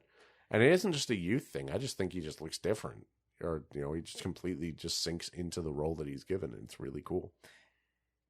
It's so interesting. I guess to me, Gerard Butler, I haven't really watched a majority of his work. So this was, in a sense, one of the few times I've seen him. It is crazy, though, thinking like in a few years from now, he'll be the guy from 300. Yes, and I mentioned it earlier, but, my mother thought that Gerard Butler was very sexy. My mother's from England, and she would tell a story about how she and another English person, loved going to see Phantom of the Opera, mostly just to see Gerard Butler, and they forgive him for being a Scot, as they put it. But on my 17th birthday, I got the Blu-ray for 300. I have no idea where it is now, but I was finally able to watch R-rated movies, and I really wanted to watch 300, and my mom said, okay, and we're watching 300 because she wanted to see Gerard Butler ripped and shirtless. Good for her. Understandable. Have a nice day. So, do you have anything more to say on this scene here? I mean, Music of the Night is beautiful. Absolutely gorgeous. Absolutely stunning. Really sensual. Just a showstopper. And I do have something interesting because two scenes kind of happen one after the other. I'm not going to say I have a lot to say about them, but here is kind of Joseph Bouquet's big scene. I mentioned him earlier. And he's played by Kevin R. McNally, Gibbs. Yes. From Pirates of the Caribbean. Sort of Jack's first mate, and that's mostly what I remember him as, the guy with the big mutton chops. Yes. He does such a great job. I didn't even recognize him in this one, but he's outstanding. He's kind of like a heavy set man, but he doesn't get like a lot of screen time, but he has kind of this jolly kind of prankster's presence, I guess you would call it. Yeah, because he's telling the ghost story of the Phantom of the Opera of, oh yeah, I heard he has, yellow parchment as his skin. A great black hole is where the nose that never grew, that kind of thing. He's basically just scaring the ballerinas, and Madame Giry tells him, hold your tongue. It's funny because in the original London cast recording, she says, Joseph Bouquet, hold your tongue, or he will burn you with the heat of his eyes. Whereas in the movie, she says, keep your hand at the level of your eyes, and demonstrates what she means by that by throwing a noose onto Joseph Bouquet, and tightening it. So the idea is if you keep your hand at the level of your eyes, the noose can't strangle you because it'll go over your forearm. Personally, I believe the Phantom should have gotten more superpowers. Yeah, I think... They should have fought the Phantom of the Opera in the post-credits scene. Yeah, they should. Got him at his full power. Yeah, they really should have shown him coming they back. Didn't get the true ending, sadly. Yeah, the true ending where he has the laser vision and the fireballs that they cut out. They could have given him so many superpowers, and they did not. They cheated us. And don't worry, he's going to be the final boss in John Hughes versus Joel Schumacher. So next is one of the biggest, I guess, initial scenes where after Music of the Night, we get the first unmasking. And this is actually the first time that I've noticed something that I don't know if it completely crossed my mind like the other times on other viewings, but they really do make an effort to conceal the deformed half of his face. We had the big unmasking with Christine, where she takes his mask off and he flips out, tosses a candle, gets really angry. And maybe I'm misremembering, but I think that we do get a clearer shot of his face in the musical versus the movie, where he pretty much immediately throws his hand up and the camera is shooting him from behind. So I think it's trying to leave sort of a mysterious element to it. But this is actually something I've noticed a few times, more than I was expecting, is that a lot of times when the Phantom's face is reflected in the mirror or in certain shots, it really does go out of the way to completely obscure his face. There's usually, distortion from the mirror only showing the mask, or, he'll be behind a chandelier and you can only see kind of part of his face, even with the mask on. And I do think that was an intentional decision. I do too. I think that the reasoning behind it is he is not a person in a sense.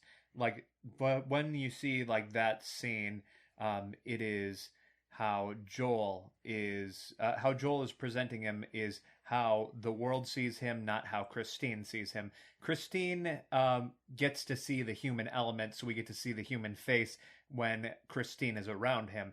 Meanwhile, when he's presenting himself to the world, they are only showing the non-human elements because he is an entity. Yes, you see the fine clothes. And that's actually something taken from the novel, which I think is interesting. In the novel, the Phantom is, like his clothes are such a big kind of presence or thing of the opera ghost in terms of the stories that they tell. They always say, oh, he's dressed in these fine clothes, but he doesn't have a face, or he has a death's head for a face, or his face is just a skull with fire on it, all this stuff. And yet everyone can agree on his clothes, at least early on in the book. So I have to wonder if that is partially kind of something that Joel drew from, because you'll see that there are a lot of influences from the novel in this movie, more than I was expecting. And then I had completely forgotten that we take trips to the future multiple times, which really does kind of nail down what you were saying about this being a memory. And it is not like a lot of stuff really happens until like the ending. It is kind of the brief glimpses back into reality. Yes.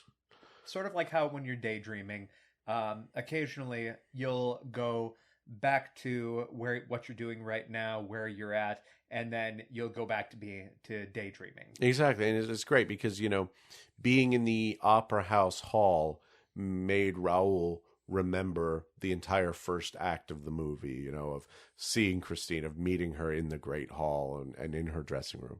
Then loading into the carriage, he looks over at the opera house to remember what comes next, which, is the prima donna scene, et cetera, et cetera, et cetera. And it's, a lot of these happen, and it's super, super interesting, just because I had completely forgotten that. And as a kid, this was probably my favorite single number in the entire musical was Notes, is what comes next, where there's been a bit of a time skip, and Christine's been missing for a bit, and Andre and Ferman start to receive these mysterious letters and read the papers and the gossip of the day. And I just find it funny that Joel chooses to focus on a janitor who is mopping the floor. Just another kind of shout out to like the overworked and underappreciated sort of members of this entire opera house in ways that kind of help you remember that it is a living place, as it were. And let's just say the curators here are amazing. They are so funny. They are wacky. I really enjoy them. Not necessarily in Abbott and Costello, but they do have a lot of witty banter. Yeah, exactly. And they're already funny in the musical, but you can really tell that they're sort of, they're doing a bit of a comedy duo together. Thompson and Thompson. Yeah, it's great. I very much enjoy kind of just the little details that both actors are kind of doing. And here we do have what may be, it's difficult to say, but I do think that this entire stretch may be one of the best staged bits of the entire movie musical, in a sense, in terms of just how prima donna, like how it switches from scene to scene, starting with, the Phantom writing his note and having these little wooden figures as he's writing this note. He's such a drama queen. It's such a crazy detail. He takes the head off of a little Carlotta wooden doll and a Christine wooden doll and switches them around. And it's like, he's only doing this for his own benefit as he writes this letter, just because he's dramatic. He's not doing this because anyone can see what he's doing. He just carved his own little dolls with removable heads for fun. But I guess when you're stuck in the basement, that's all you kind of got to do. It's like, could a depressed man do this? The Phantom of the Opera, in many ways, it's funny that this is immediately following Batman Forever, because he really is, in many ways, kind of the first real supervillain. Yeah? He does a lot of like extra shit just because he can. Yeah, it's great. It's great. I love it. And the entire sequence of Prima Donna really is an absolute showstopper because like how it's shot from like scene to scene is so cool because, you know, Carlotta is like throwing this giant tantrum and you constantly see the reactions of every stagehand and every opera house worker, just like you saw earlier, sort of reacting to, you know, Andre and Ferman like trying to beg her to stay. There's that scene where, you know, she opens the door and there's the adoring crowd, but they want to see Christine die. And I didn't know that people drank champagne out of slippers until I watched this movie. I guess that's a thing people do. I didn't know that. People in France in this time frame were fucking weird. Feet perverts. Meanwhile, the people who are drinking champagne as they're listening to this podcast is out of their slipper, just like slowly puts it down and then pours it into their glass. I'm normal. I'm normal. Yeah. If you want to drink foot wine, drink your damn foot wine. Do a shoey. But yeah, it's fun. It's very, very fun. The thing is that I think that this particular scene and how Prima Donna is shot in a way that I think Joel takes advantage of the film medium is the ability to do a ton of background comedy in ways that you're not going to get when everything is focused on, you know, the people singing on the stage. And I really do think it's one of the best constructed sequences in the movie. So this whole sequence ends in basically in the musical. The Phantom did not like that. Yeah, exactly. It's very weird that they cut. Like he has a great line in the musical of "So it is to be war between us. If these demands are not met, a disaster beyond your imagination will occur." And it's weird because they don't include that. The music changes to minor key, but he just doesn't say it. Why? Big miss here.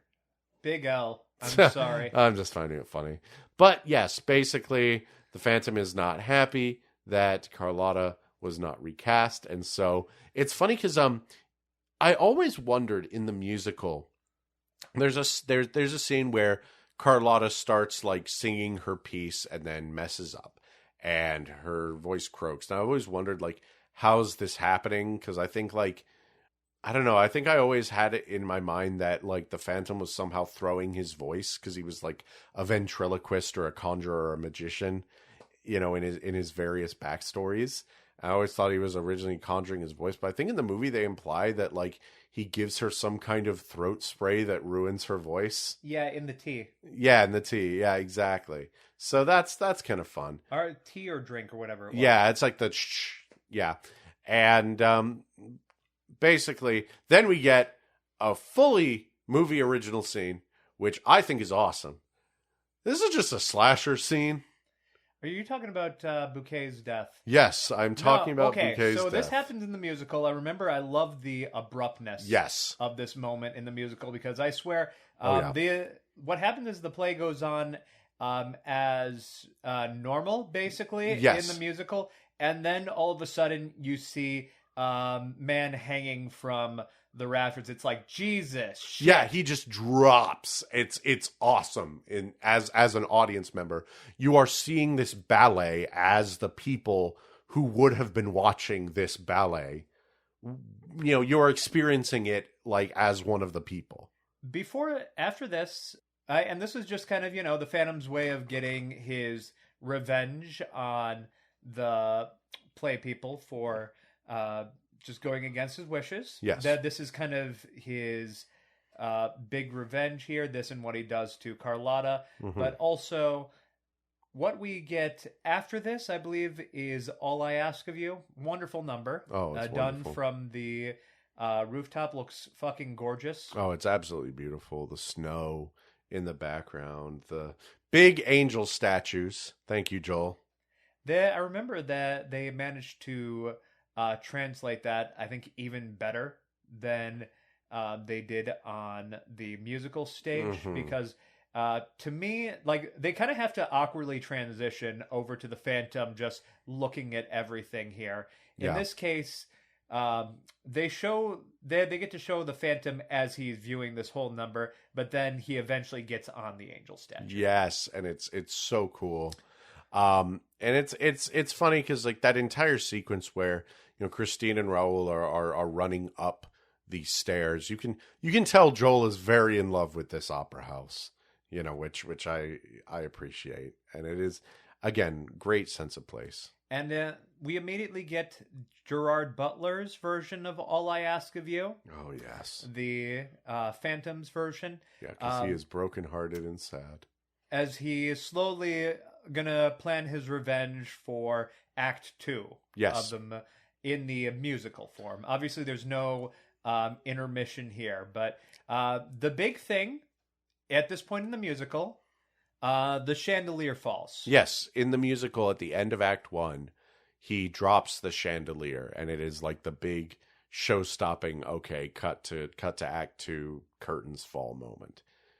It doesn't fall here. No, it does not.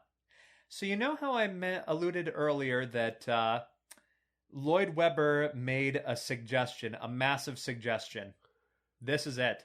No way. No, he said that, so basically Joel asked how they were going to be able to still perform in the theater after the chandelier crash happens because it didn't really make sense.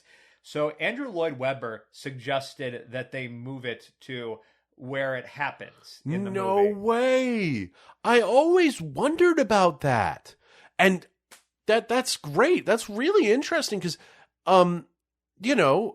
it's such a huge moment of the musical where the chandelier falls and like kills some audience members or implies.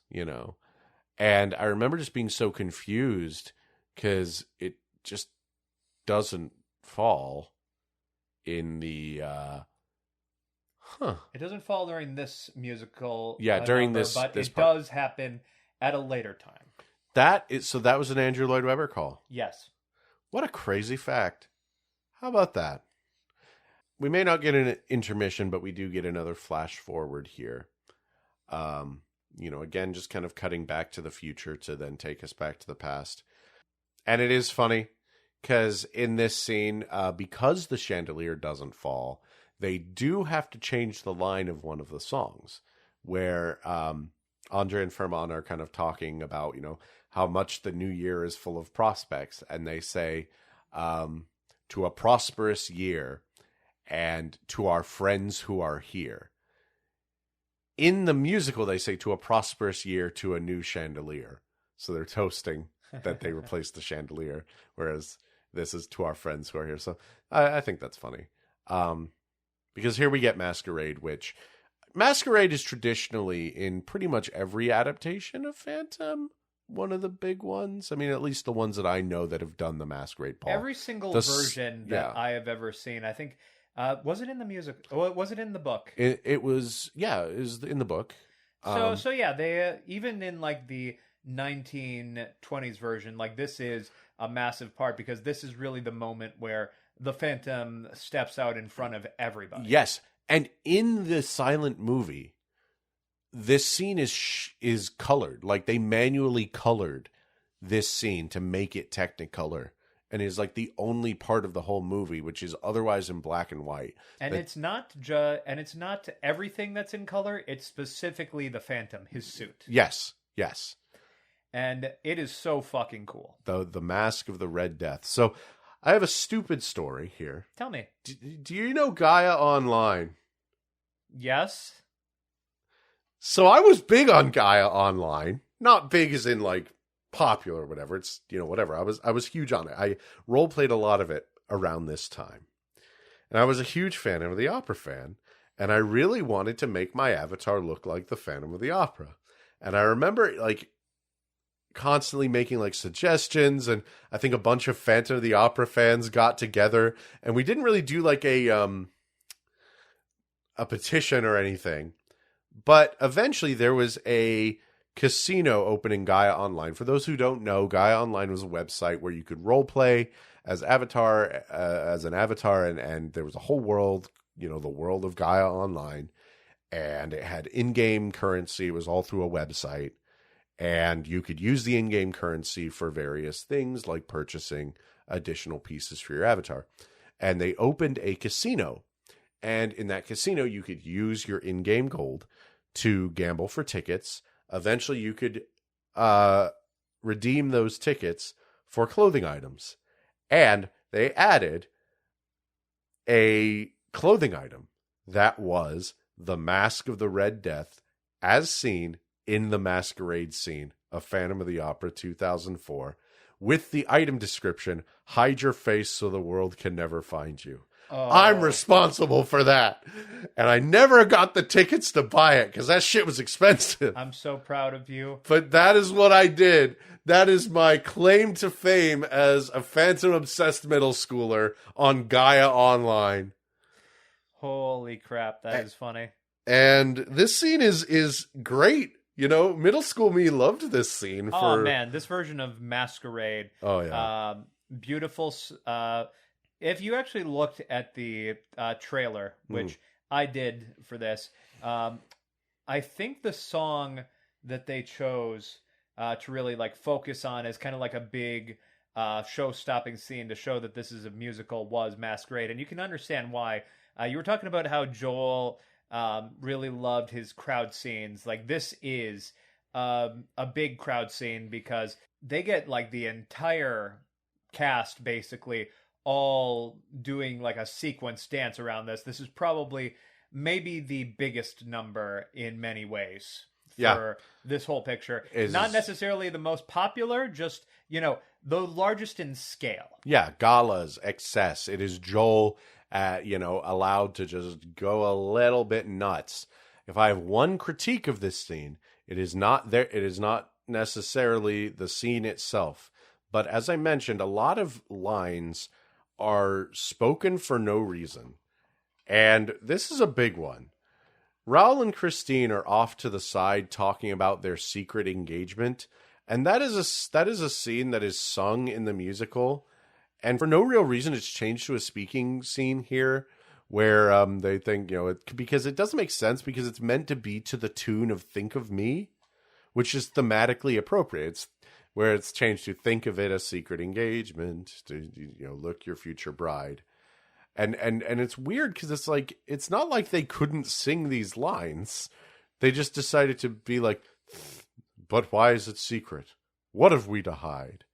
And it's like, it still rhymes. Why didn't you just sing it? I'm sorry. Maybe that's a nitpick. I'm sorry. But it's sort of emblematic of like a lot of very unusual lines that like they keep verbatim but don't sing them. And I don't know why they don't sing them. There's a lot of very small, strange quirks about this version. So Eric showing up as, the Phantom of the Opera in the book is called Eric. And it is a habit at this point because I'm a huge nerd.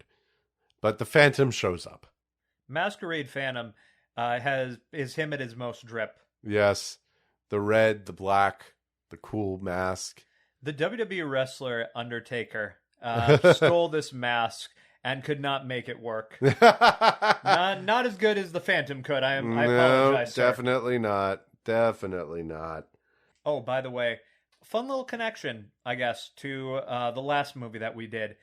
Max Schreck's party from Batman Returns has someone in full Phantom Masquerade getup. Oh, that's so cool. So, 7 Degrees, Kevin Bacon, Phantom of the Opera, Batman Forever, Phantom of the Opera again. That's really fun. I like that. That's really cool. That is really cool. This is a really cool scene where he appears because it is handled differently from the stage where it's sort of like he just sort of walks up and the entire crowd slowly like starts to realize that something's off and they all turn towards him. And I like that. He just kind of commands their attention, including Christine's. And it really is very cool. Then he starts negging her. So if you had any doubts that there's definitely some incel in our boy Phantom, in our buddy Eric. Oh, Phantom. Listen. He spent his life in the basement. So after this is something that made middle school me so happy and still makes adult me, so happy. Because here we get two of the big Joel, or I mean, I assume it's Joel. Maybe it is Andrew Lloyd Webber. I don't know. But the Joel scenes. Because first, Raoul gets dropped at the end of this into a hall of mirrors. And baby me was so happy about this because, so in the musical, he does not go into any kind of hall of mirrors. But in this hall of mirrors, it basically he's stuck. There's mirrors on every side. He can't get out. He keeps seeing visions of the Phantom and he keeps trying to chase after them. And eventually a noose drops from the ceiling until Madame Giry rescues him. In the book, in the Persian's letters, he specifically mentions that the Phantom has built what is called a torture chamber, which is basically an endless hall of mirrors. And in this endless hall of mirrors, the entire idea is that, anyone who is trying to pursue the Phantom gets trapped in this through a trapdoor, can't find their way out, eventually finds an oasis that turns out to be a mirage and is really just kind of a noose attached to a tree.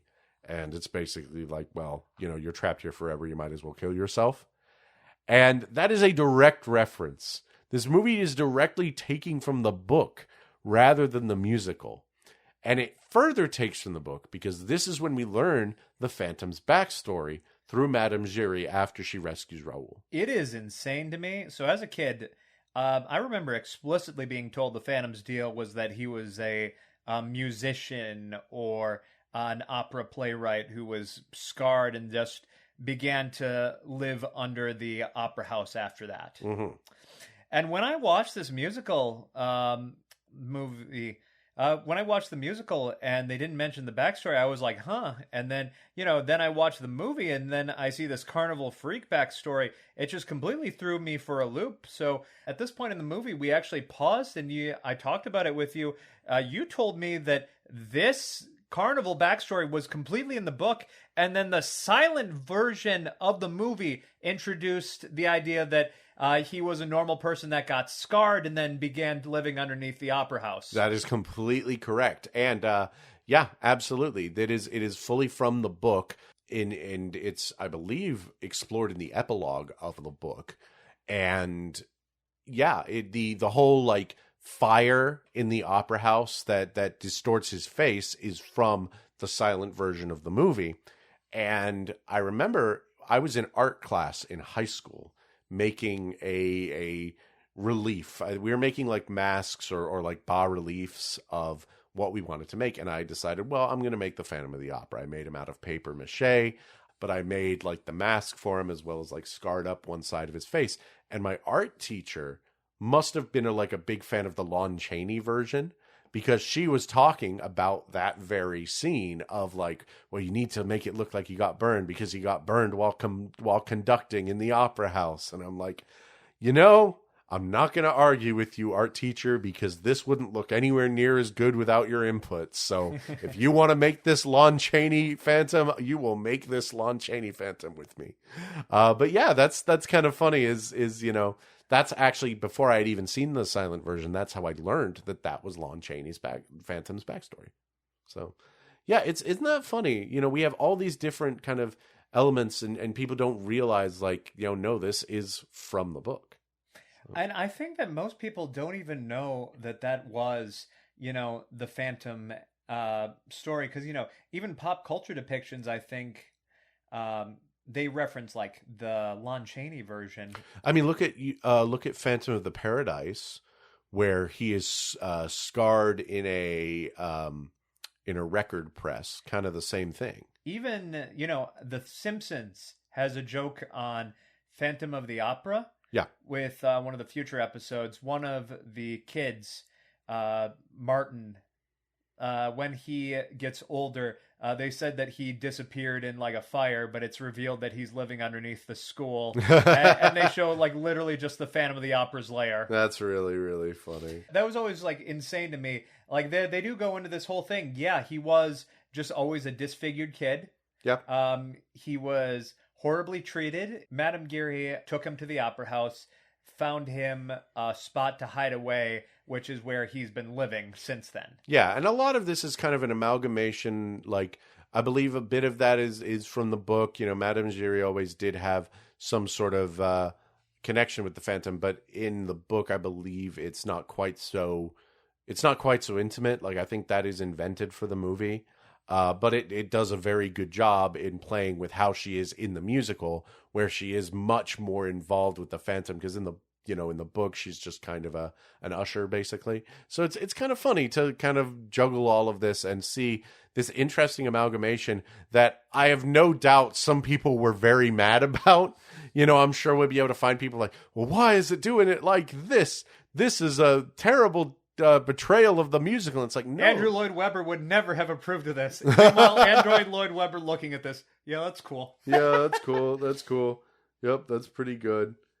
And yeah, no, it's great. And yeah, a lot better than that shit ass novel. Thing that this reminded me of was The Elephant Man, which, God damn, I love that movie. What a great movie, right? You want to talk about like just sort of the abuse of this deformed child. Like, it really does remind me of The Elephant Man, which is a wonderful film. And yeah, from there we have another interesting, future to past transition where Raoul is, staring off into the woods, into the cabin. And that's when we transition into Christine's trip to the cemetery to visit her father. They have so many time skip arcs in this. Yeah, it really is so much more prevalent than I remember it being, but it's cool. And I actually have a lot to say about all of this, because I think this is the moment where I realized what Joel was doing when it comes to the romance novel. Because think about this. Raoul has this like beautiful long hair, and he gets on a white horse to rescue Christine. And gets into a fucking sword fight. I mean, first, I just want to say, wishing you were somehow here again. The entire mausoleum scene is absolutely heartbreaking, gorgeous. Emi Rassoum's like performance in this it goes back to that Ebert quote about how she has like this internal torture. Wow, she is so good in this scene. I was tearing up because her voice is so beautiful in another big show-stopping tune. Just the grief of missing her father and being this conflicted. I want to shout out how awesome the scene in the graveyard just before the sword fight, where it leads up to the reveal of the Phantom, where you see kind of the big Father Dae's mausoleum, and you see inside as the Phantom, uses his angel of music voice on Christine, and the fire erupts within, and the gates open to beckon her into hell. And Joel, we know you love your bad boys on motorcycles. I know a carriage isn't quite a motorcycle, but man, you know how to make those bad boys as appealing as possible. I'm so mad because, after the second movie, we lost the sex angle. Or what? I'd say probably like Batman Forever. Unfortunately, you couldn't fit a full sex scene into that one. Where's the Riddler Two-Face sex scene? But, at the same time, we got bad boys on motorcycles as a theme, big crowd scenes as a theme, and, beautiful murals, statues. Yeah. All these great... Fucking gorgeous. We love you, Joel. Great Joel-isms going on here. Well, we need to remember Joel-isms whenever something like that comes up. But yes, you are absolutely right. Because in the original musical, he's throwing fireballs. The Phantom is throwing fireballs at Christine and Raoul in this scene because he's a magician. So he's throwing flash paper fireballs. I kind of wanted the fireballs, but I appreciate the sword fight a lot more than I did before. Because again, it is like dashing. You know what I mean? It is like an Errol Flynn movie. Yes. Just mixed with, one of those novels that Fabio's on the cover of. Yes, that's exactly what I was thinking of. This is a Fabio novel. He has the puffy shirt that's like a V-neck, and he has a sword and a white horse. This Like, man is coming to fucking save your ass. I understand now what Joel was doing with this material in a way that I never did, and I appreciate it that much more. It's unfortunately just, y'all can hate the sword fight. It is kind of cool. Yeah, it's cool. We need to admit it's one of those things that made total sense for the tone of the original, actually. Yeah, it's cool. I don't think we talked much about the fact that the Phantom just, shadow dropped his musical at the Masquerade. Yeah, it's like, hey, listen, you know what? You're going to do Don Juan Triumphant. Christine, you may have broken my heart, but, you're not that bad a singer. I guess. I guess I can let you be the lead and act with me. Maybe. Huh? It's fucking negging. Anyway, here's something interesting before we get to Don Juan Triumphant. Raul and Andre and Ferman and the cops, or the army or whoever, are making a plan to basically perform this play and trap him. It's fascinating to look at what they did and didn't cut, like what they had to shorten and what they changed. Because they keep a certain song, which even the original London Cast CD didn't have on it, which is cool. It's neat to see it in the movie. Something amazing that I'm amazed they did not keep in the movie version, when you consider the whole thing was shot with 5.1 surround sound and would have been played in a movie theater. It is one of the coolest uses of surround sound in a theater that I've seen, where they are, before actually showing the play, they have one of the army men here, and the Phantom kind of throws his voice around the theater as an illusion to try and get the army man to try and find out, where's he coming from. And in the stage play, they have the sound of his voice going all around the room, behind your head. And I remember that super clearly. And that would have been perfectly fine in the movie. I'm just amazed they had to cut that, because it's dang, that would have been cool. But let's talk about the play, because that is a trip and a half of a play. How do you think they got the paper flames going for that musical? I mean, we're still on a whole bunch of candles. Yeah. Well, I think that they just had a bunch of stage hands, underneath the flames, blowing really hard into a bunch of straws. Yeah, we're just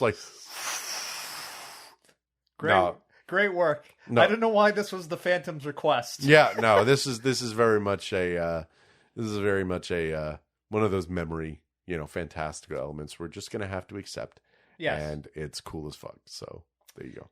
And how do you feel about the big reveal where Eric's mask just comes completely off at this point? Oh, it's amazing, because this is you want to talk about Emmy's performance as Christine. The amount of emotion she had to portray during Point of No Return and subtleties. Wow. Because she had to legitimately be completely hypnotized by the Phantom, break out of his spell while pretending not to break out of his spell, give the eye signal to Raul and the army, get back into hypnotism mode in order to finally unmask him.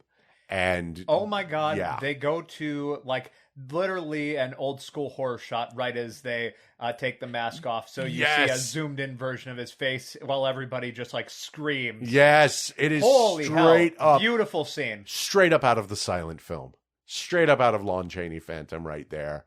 Of just the way his wig comes off and his hair is everywhere, and he's got that kind of wide eye and scarred half of the face. Are we going to talk about it? Are we going to talk about how this is where you got your love of these fancy, well-spoken villains who dress up in suits? Mm-hmm. I'm just saying. I mean, I would have a very warped sense of reality. Mm-hmm. Listen, I'm just saying that when he grabs her and goes down into the flames, and then later in another scene, which we'll get to, definitely completely broke my tiny brain forever. Thank you, Joel.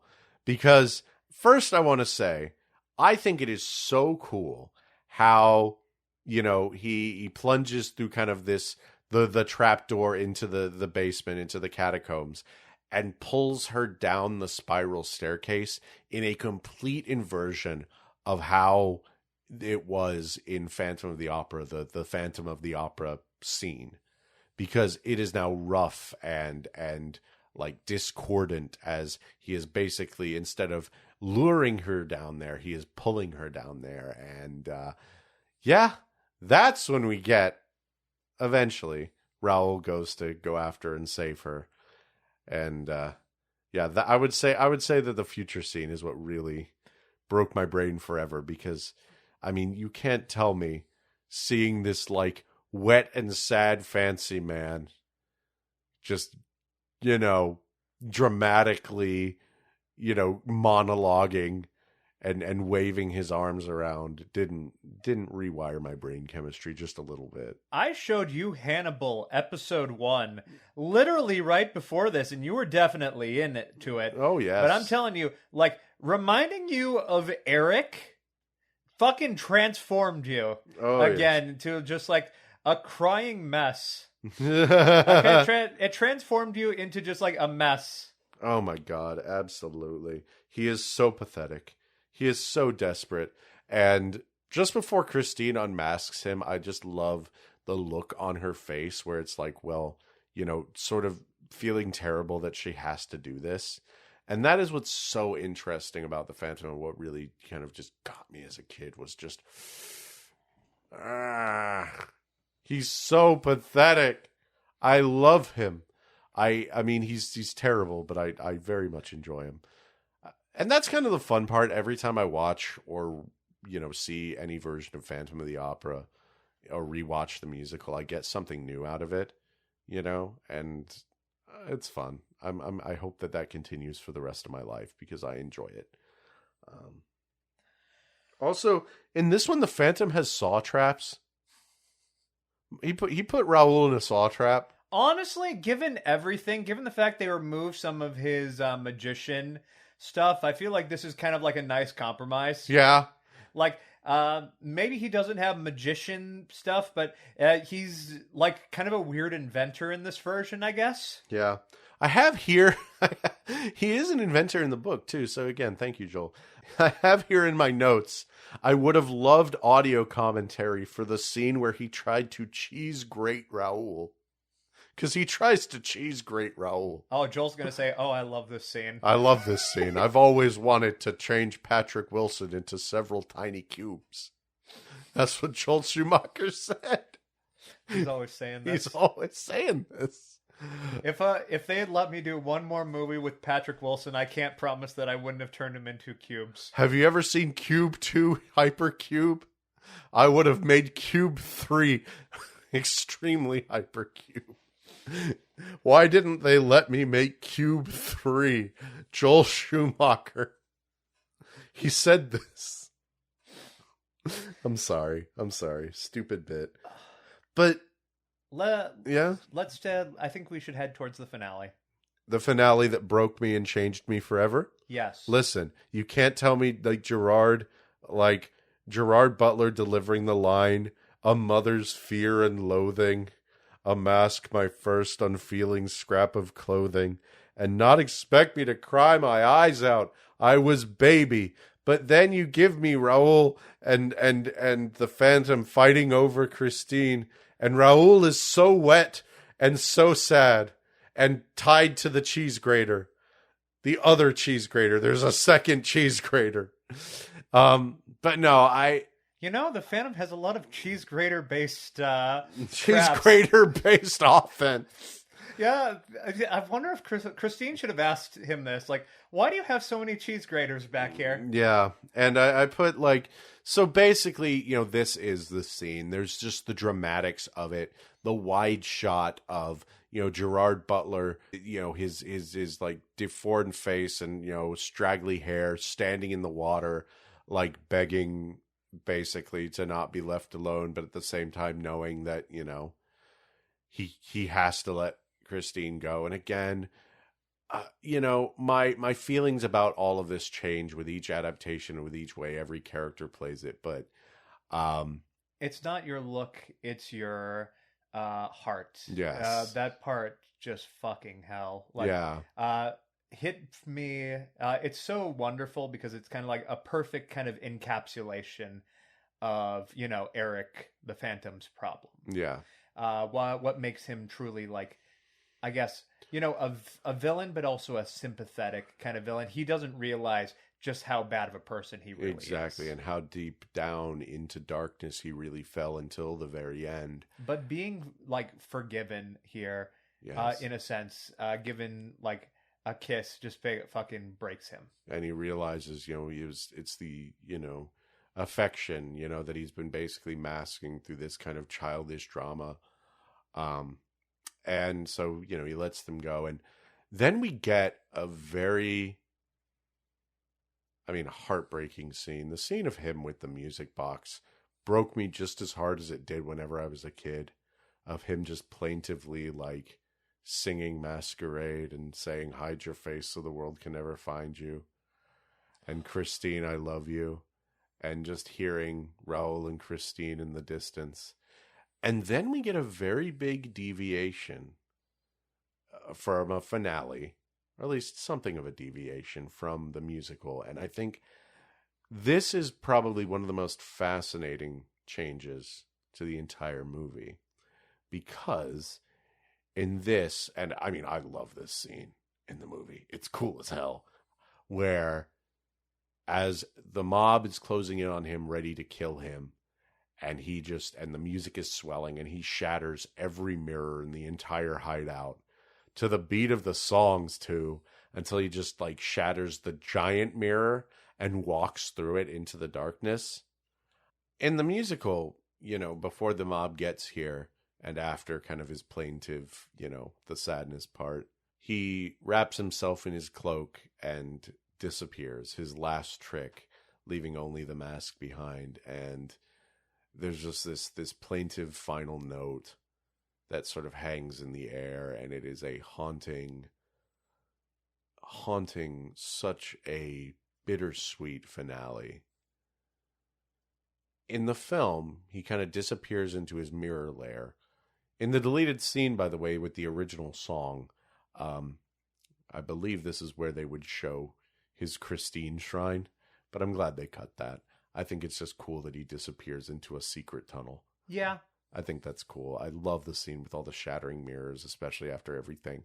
It's so I think that where they left off in the musical is where you need to leave off, in a sense. I feel like we got through the most important number, and you kind of leave, it is still a musical, so you need to have one kind of final last note. Yeah. This is a movie version. Exactly. So, we flash back to the future. And at the time, I wasn't sure how I felt about this ending. But I've grown to really appreciate it with this last watch, because it definitely did something right. Oh, yeah. No, first time I saw it, I did not love the final scene. Yeah. Felt it should have ended the same way as the musical. Mm-hmm. But, seeing it now, I don't know, something really clicked for me. Yeah. So let's talk about it. Okay. Raoul visits Christine's grave. Yes. It is shown that she had passed away. Yeah, and it's the same graveyard as where her father was buried. You see a picture of her actually on the tombstone, just, to confirm it. Yes. And Raoul notices just off of the grave, they have a rose. Mm-hmm. And the rose is colored in red. Yeah.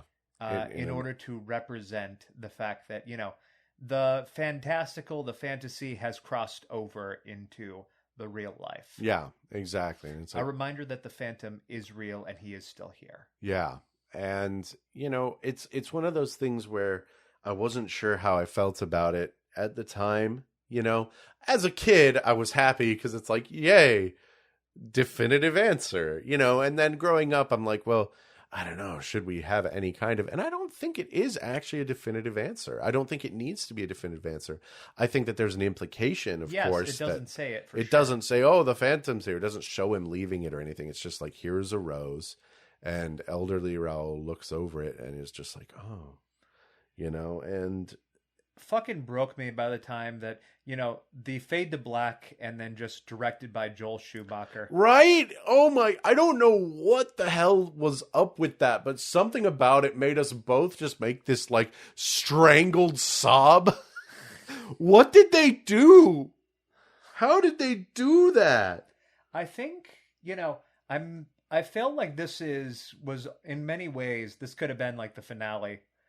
Because seeing that moment, the grave site followed so closely by, mention of the late Joel Schumacher. Mm-hmm. It's one of those scenes that is even more beautiful in a sense after his, passing. And for as strange and quirky, I guess, and truncated as the movie is, I still love it. Oh, no, I love it too. I wouldn't say it as much as you. You have it listed in your all-time favorite movies. I still think that this is a beautiful adaptation with some very weird quirks to it. You're absolutely right. I think that you have to accept that you'll want to watch this for a different reason than the musical. And that sounds ridiculous to most people because this is meant to be the musical version. But, we have a full adaptation of it. You're basically getting Schumacher's interpretation of the musical with this. And that's why I will defend this. It is just as valid of a version as, the 1920s versus the 1940s version of Phantom of the Opera with Lon Chaney and then Claude Rains. There is so many different versions of Phantom of the Opera. I don't know why this one can't be loved for its horror elements, what it adds in from the book, the strong visual elements on it, the fucking excellent casting with Gerard Butler and Emmy. It's so fucking good, and it also made a semi-accurate animated Phantom of the Opera adaptation made by Disney, just fucking impossible, which I would consider to be a success. Thank you. Thank you, Joel. Fucking love this movie. Yeah, absolutely. And a lot of the reasons why I would put this and keep this, especially after this rewatch, in my favorite movies of all time, a lot of that has to do with how many times I saw it in the movie theater. But also, I'm keeping it. I think it looks incredible. I think it sounds good, and it is really unique. And I've grown to really love the eccentricities because we have the Royal Albert Hall with Ramin Karimloo. We have any other version that we can do. So I don't know. I like it. I'm gonna make a comparison that nobody will ever make. Oh, we'll love that. So this is to you as Tommy Boy was to me. Yeah, no, you're a film that we had seen both so many times, is ingrained in our memory. We can fucking quote it easily. Mm-hmm. And it means so fucking much to us. It means so much to our fucking families. Mm-hmm. And I think that's fucking beautiful. I mean, I never thought of it that way, but you're absolutely right. And now we've done both on the podcast. Now we've done both. Yeah, this is my Tommy Boy. So how about that? Hey, so I think it's time we wrap things up. Mm-hmm. Erin, technically, do you know what episode this is? Oh goodness, no, I've actually forgotten. So this is going to be listed as episode 9, and this is going to be our episode 10, which means our final episode will be episode 11. Okay. Except we'll be focused on another number altogether. Oh no! And tell me what that number is. The number 23! Ending this arc on a Schrodinger's cat of a movie that we don't know whether or not it will suck or be amazing. Yeah. I don't think that there's anything more Joel than that, personally. I will say, if we wanted to end on a high note, then we would have ended it here. I love the fact that we're continuing and going one more to a film that neither of us have seen. A film that, we could end up fucking adoring this one. It does reunite him with Jim Carrey. Yeah. But it is just... its reputation precedes it. Yes, it does. And I feel like the arc from St. Elmo's Fire to this is fucking perfect. It just feels right. There's nothing, I think, that the number 23 could do to make me think at this point that Joel Schumacher is a bad filmmaker. No, he was a genius. And I think that is wonderful. So next time, we will be finishing Joel's story. Yep, going up to the number 23 and beyond, and I'm pretty excited. So I want to thank everyone for listening. Again, you can always go to our website, armbarstudios.com. That's armbarstudios.com. Follow us on Letterboxd. Mandy is NB Witch. I am Hard Luck Erin. Be sure to pay attention to our website for updates on what we're going to do in the future, because we will be dropping some news pretty soon. You can always follow us on Apple Podcasts, on Spotify, on YouTube, the Armbar Studios YouTube channel. Subscribe to us. Let us know what you think. Find us somewhere. We're all around. But until next time... 3, 2, 1, roll credits.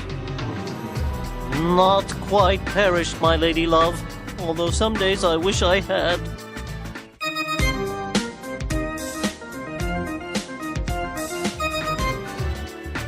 Roll Credits is produced by Armbar Studios and is part of the Erin and Mandy Network. The intro and outro music is provided by Danya Vodovos, available on Bandcamp. For more information on all of our projects, visit armbarstudios.com.